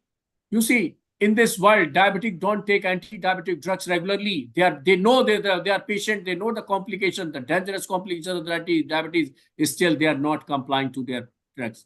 And you want that you will give TPT to those household contacts who are not having any problem. The second issue, if you are giving TPT and suppose one patient develops hepatitis, what will happen? They will attack you. Doctor, my son was not having any problem. You gave these anti-tubercular drugs. Now he has developed jaundice. Why should not I sue in the court of law? You did unnecessarily medication. Even the doctors not convinced. I don't know who are the people behind this TPT. I personally don't agree. And that's why I want that everybody should read my article, which is published on 1st January 2024 in Lung India. It's a very important journal, and it's an official publication of Indian Chest Society. So thank you very much, Shobha, for giving this wonderful opportunity and to speak on my very favorite topic. Thank you. Thank you very much, sir. And you mentioned that malnutrition is a big risk factor for TB.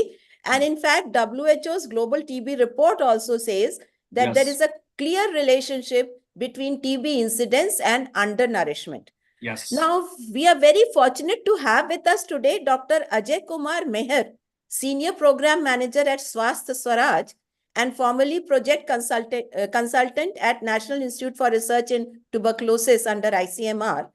He was involved with the RATIONS study, and that stands for Reducing Activation of Tuberculosis by Improvement of Nutritional Status.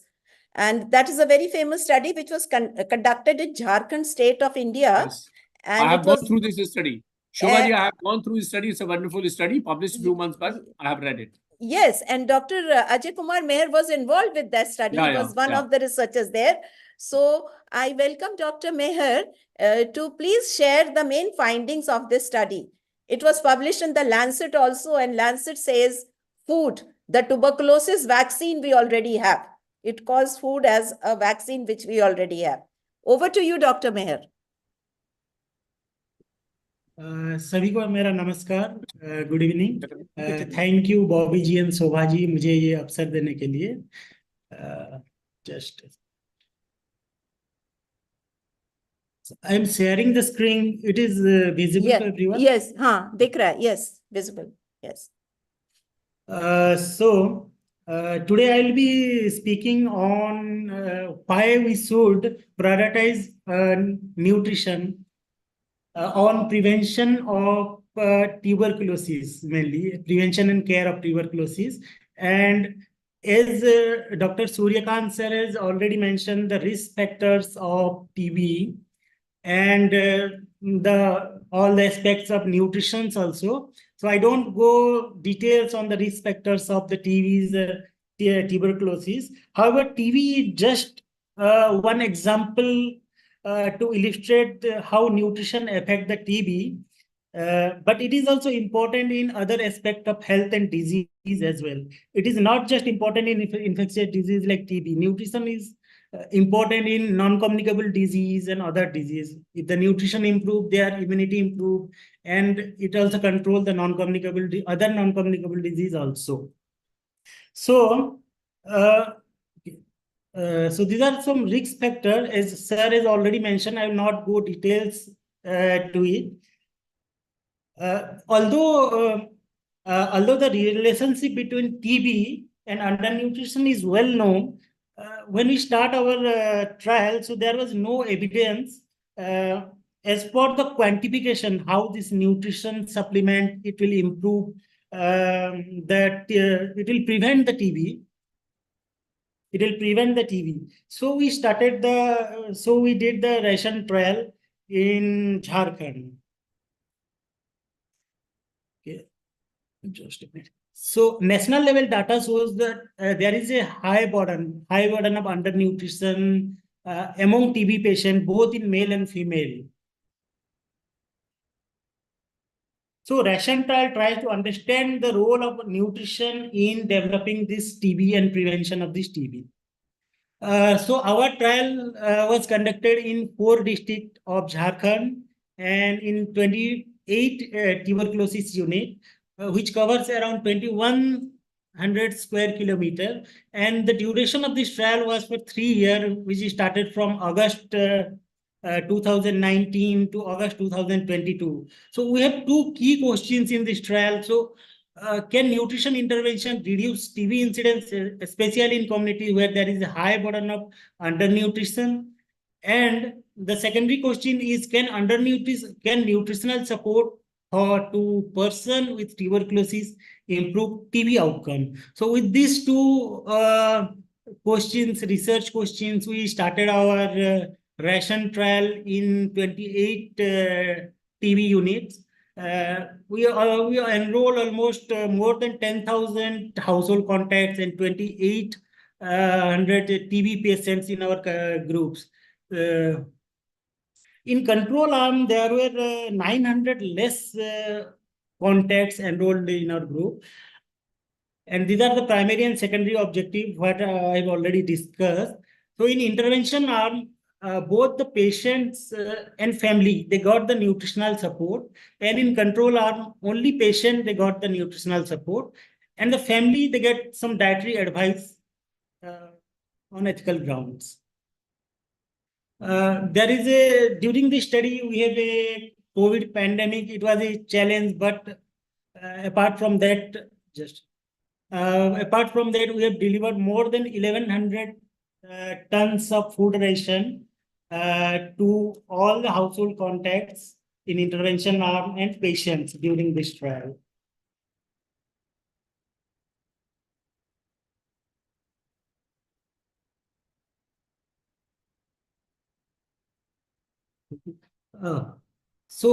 During this trial, in the baseline, we have evaluated for their demographic features, their height, weight. We have taken height, weight, their symptom screening of all the household contacts.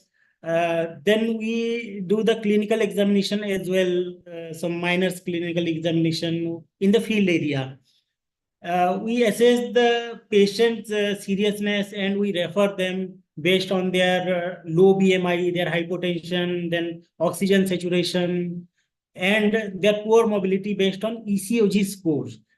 Then we follow them up every monthly for a year and quarterly after a year time. So these are few pictures from the ration trial where we did the contact evaluation of the children using stereometer, doing their height, weight every month. Then we did the body composition of adult patients in contact. We did the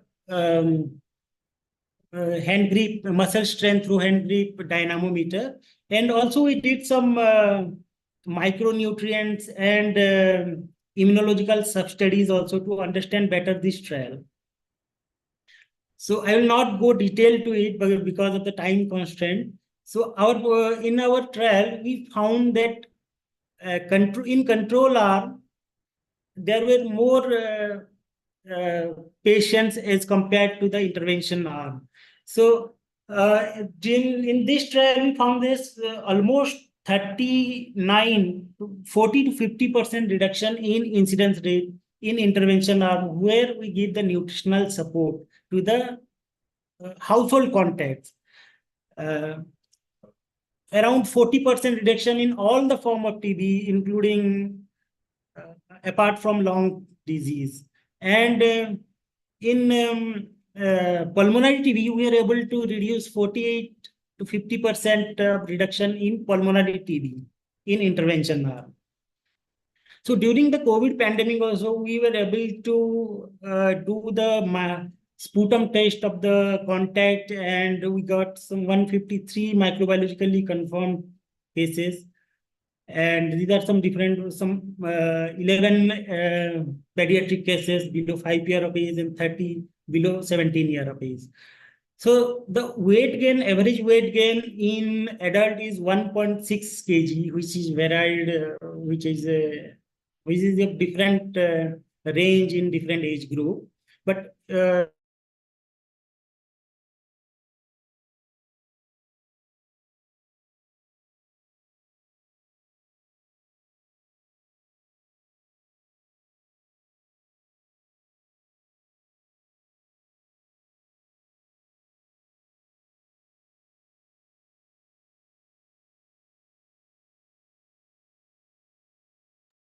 We cannot hear you.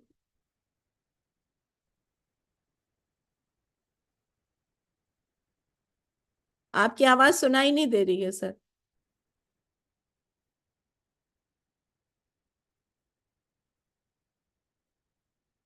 Maybe there is some connection problem.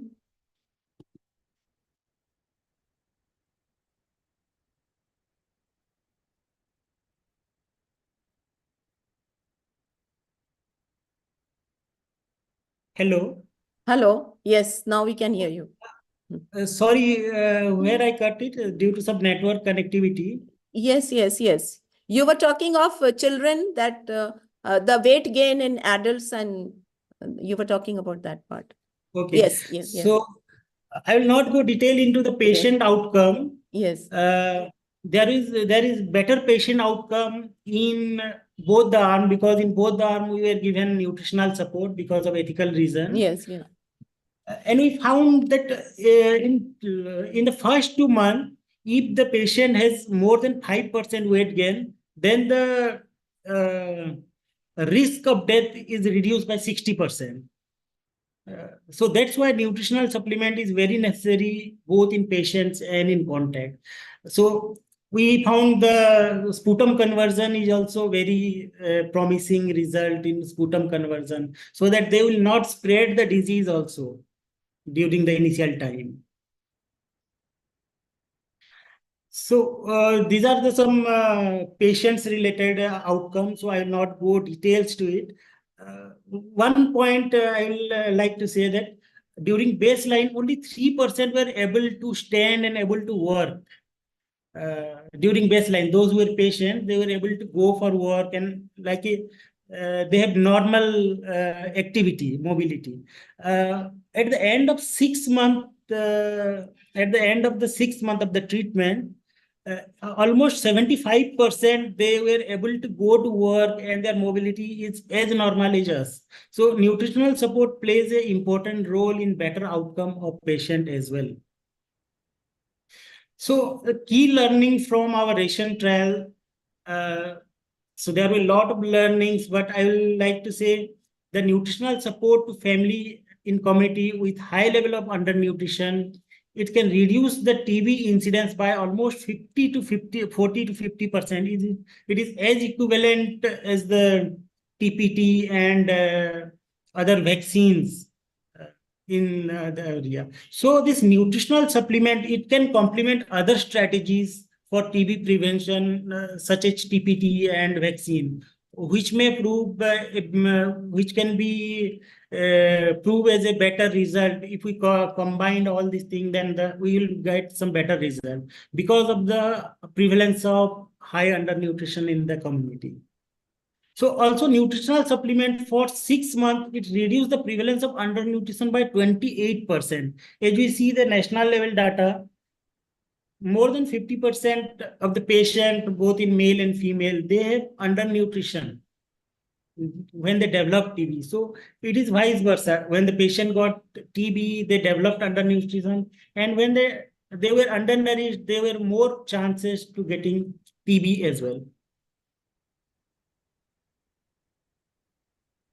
So this is one sort of number needed to treat.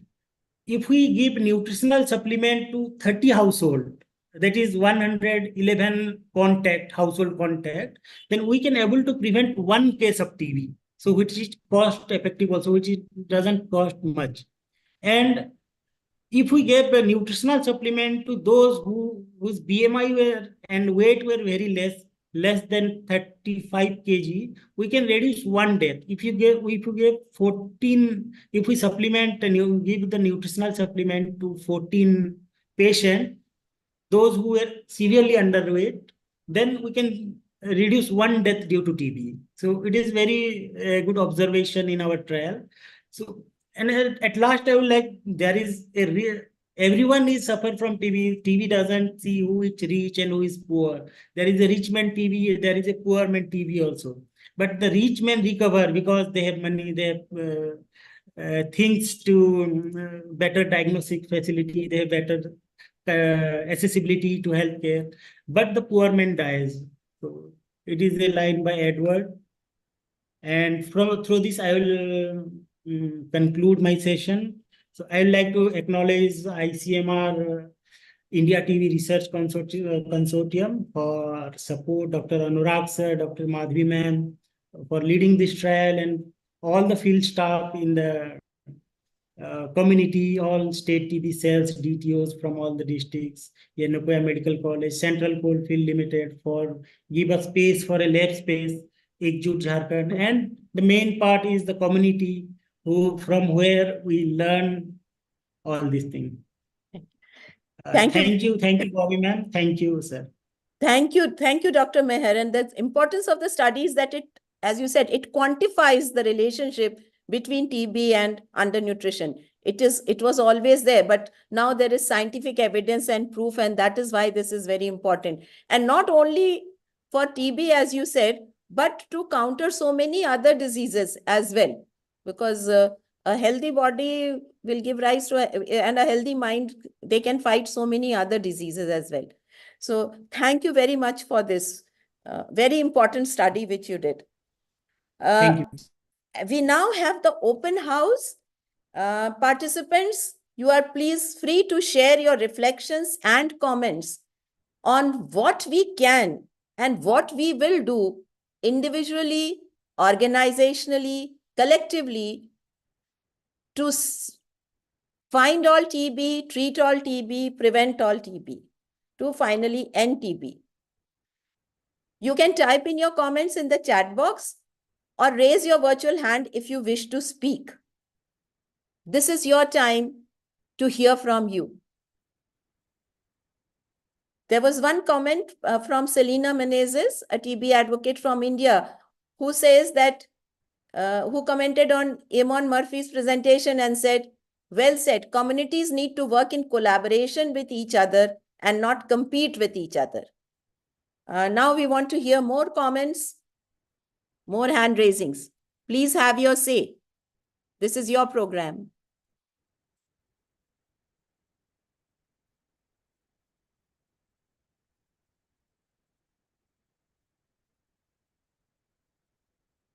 Yes, Dr. Sood.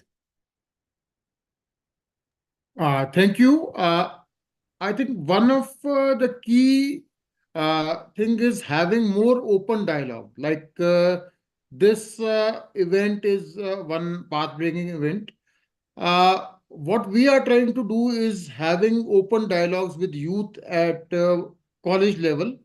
We have the platform of Red Ribbon clubs in the colleges, and we try to engage them through various competitions. And it was shocking for us in a recent event that students are saying cough more than 3 weeks. So the old information circulating on the internet, and we need to focus on stigma reduction to have an enabling environment. And what my talks are that if anybody in my college has TB, how do we deal with him? We send him home, or do we isolate his room? And still we get responses that we need to isolate his room, isolate his utensils. So communication, I think, should be a very, very big thrust. Very well said. And also, as you said, because I still hear from people. The other day, there was some person in my city who just asked me, is there still TB? Haven't we got rid of it? So this is the level of, say, not having any knowledge or misinformation or having no information at all about the enormity of the problem. Because he was very surprised. He said, I thought there is no more TB now. Right. Shobha, I would like to add another line, just taking Yes. 1 second. Yes, yes. We had this Nikshay Mitra initiative in India, and that gave us an excellent opportunity to reach out to multiple stakeholders like bankers, colleges, universities. We went and delivered talks on this topic. So I think that gave us an opportunity to interact and educate more people. So means more of open dialogue. I think that's one of the good things that happened. Okay. Dr. Nguyen has his hand raised. Yes, Dr. Nguyen. You would like to say something, sir?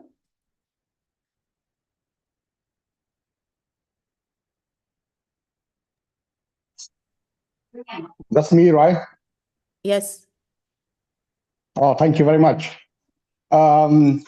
This is very useful information to provide us today. And thank you, CNET and all the partners. And I would like to have a very short comment and idea. We already emphasize the important growth of the community engagement. But how to make the community engaged for the TB control? That is very important. We need the concrete. We have innovation of technology, but now we need to have a community engaged in our activity concretely. So COVID-19 pandemic already tells us about lessons.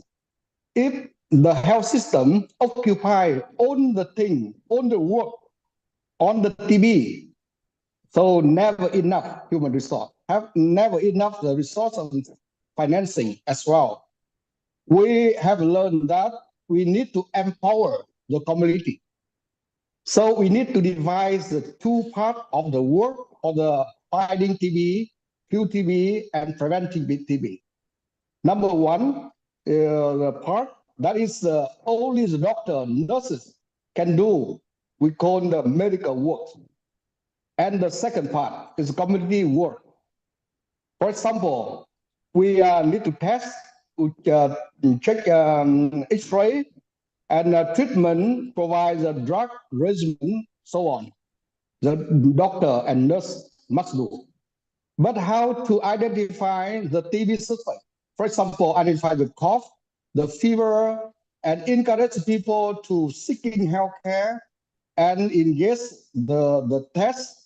After diagnosis, we take the medicine properly and support the drug adverse event and do something for the patient. They get cured after the regimen. This is community can do. We need to get all of them by the training very short. And that is the idea we need to do. So we call the community support network. We make a network to end tuberculosis. That is my idea. Thank you very much. Thank you very much. Selena Menezes says, the fear of isolation and stigma, if found positive for TB, makes people not to seek diagnosis or seek care and treatment. This still a lot needs to be done. The fear is even among those living with HIV. That is a comment from her, a TB activist. Wallace says, yes, please. Yes, please go ahead. Sorry. Yes, I see a hand raised, please.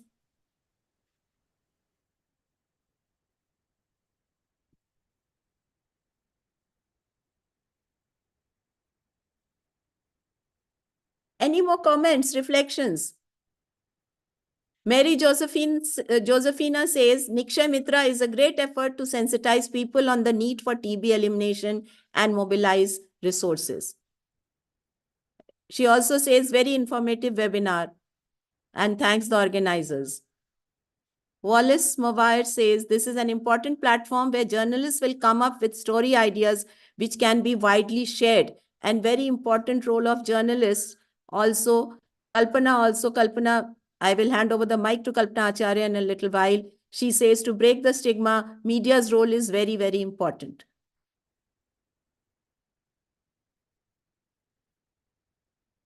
Diana Smith says collective efforts of civil society organizations, governmental stakeholders, academia, public health professionals, and health workers can help us end TB.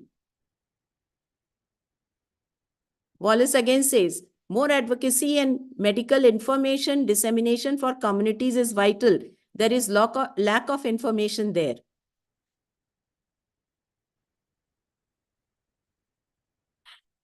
Kalpana wants to ask a question. Yes, any questions also you can ask. Yes, Kalpana Acharya, she is editor-in-chief of Health TV Online, Nepal. Hi everyone. Hello. My question goes to Jahangeer Alam.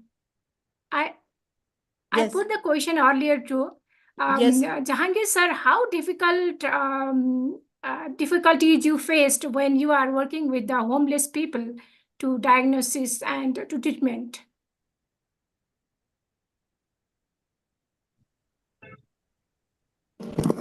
Can you hear? Yes. Yeah, so it's very difficult to work with the homeless people, even from starting to aware them and to screen them, because we found them always to have alcoholic or in drugs. So we cannot aware them easily to for TB. So we have to apply some strategy to reach them for screen also, and then to test them also. So when we say that we have to test for X-ray and sputum, then we have to we cannot say that you go to X-ray facility for the X-ray. We have to accompany him with our field officer. Means our field officer, they accompany to the nearest health facility for the X-ray, and also for the sputum. We try to collect the sputum at the same day when we identified as a presumptive case. If he is not agree to give the sputum, then there is a challenge. Then we can miss him, because next day we cannot find him at the same place. So it's very difficult to collect the sputum as well. Then if he has identified as a TB patient, it means people with TB. So also because we have to initiate his treatment, so it's also difficult. So at every stage there is a challenge to mobilize them and to initiate the treatment. So yeah, it's very challenging. So we have to we cannot say, or we cannot refer that presumptive or any people with TB that you do yourself, but we have to take the stand to initiate him on treatment. And also we are following our strategy to treat all the TB patients, people with TB. So yeah, it's really challenging, but we have to apply our intensive strategy in all the aspects. Yeah. Thank you. Thank you. Golden Yalanga from Zambia, a TB advocate, says there is need to streamline support to every well-meaning stakeholder in fighting TB. Every advocate must be supported financially if possible, but more importantly with relevant knowledge to share with local communities. And that is very true. And Zafar Irshad and Jitima from Thailand, they have said, in response to your comment, yes, the call is to find all TB, treat all TB, and prevent all TB. That is the call we are having, and that is for which we had this summit today. It is all three together. It is Shakuntala Joshi says we must not have silos, but call for people-centered approaches to find all TB, treat all TB, and prevent all TB. Treatment is prevention, but so much more to prevent TB. Yes, rightly said.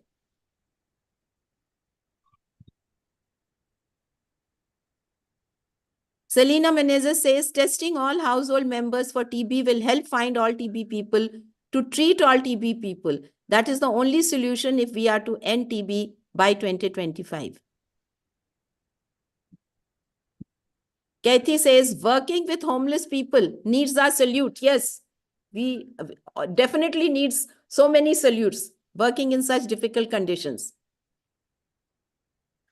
We have already overpassed the time. So now I hand over the mic to my dear friend Kalpana Acharya, Editor-in-Chief of Health TV Online Nepal, to deliver the vote of thanks and close this summit.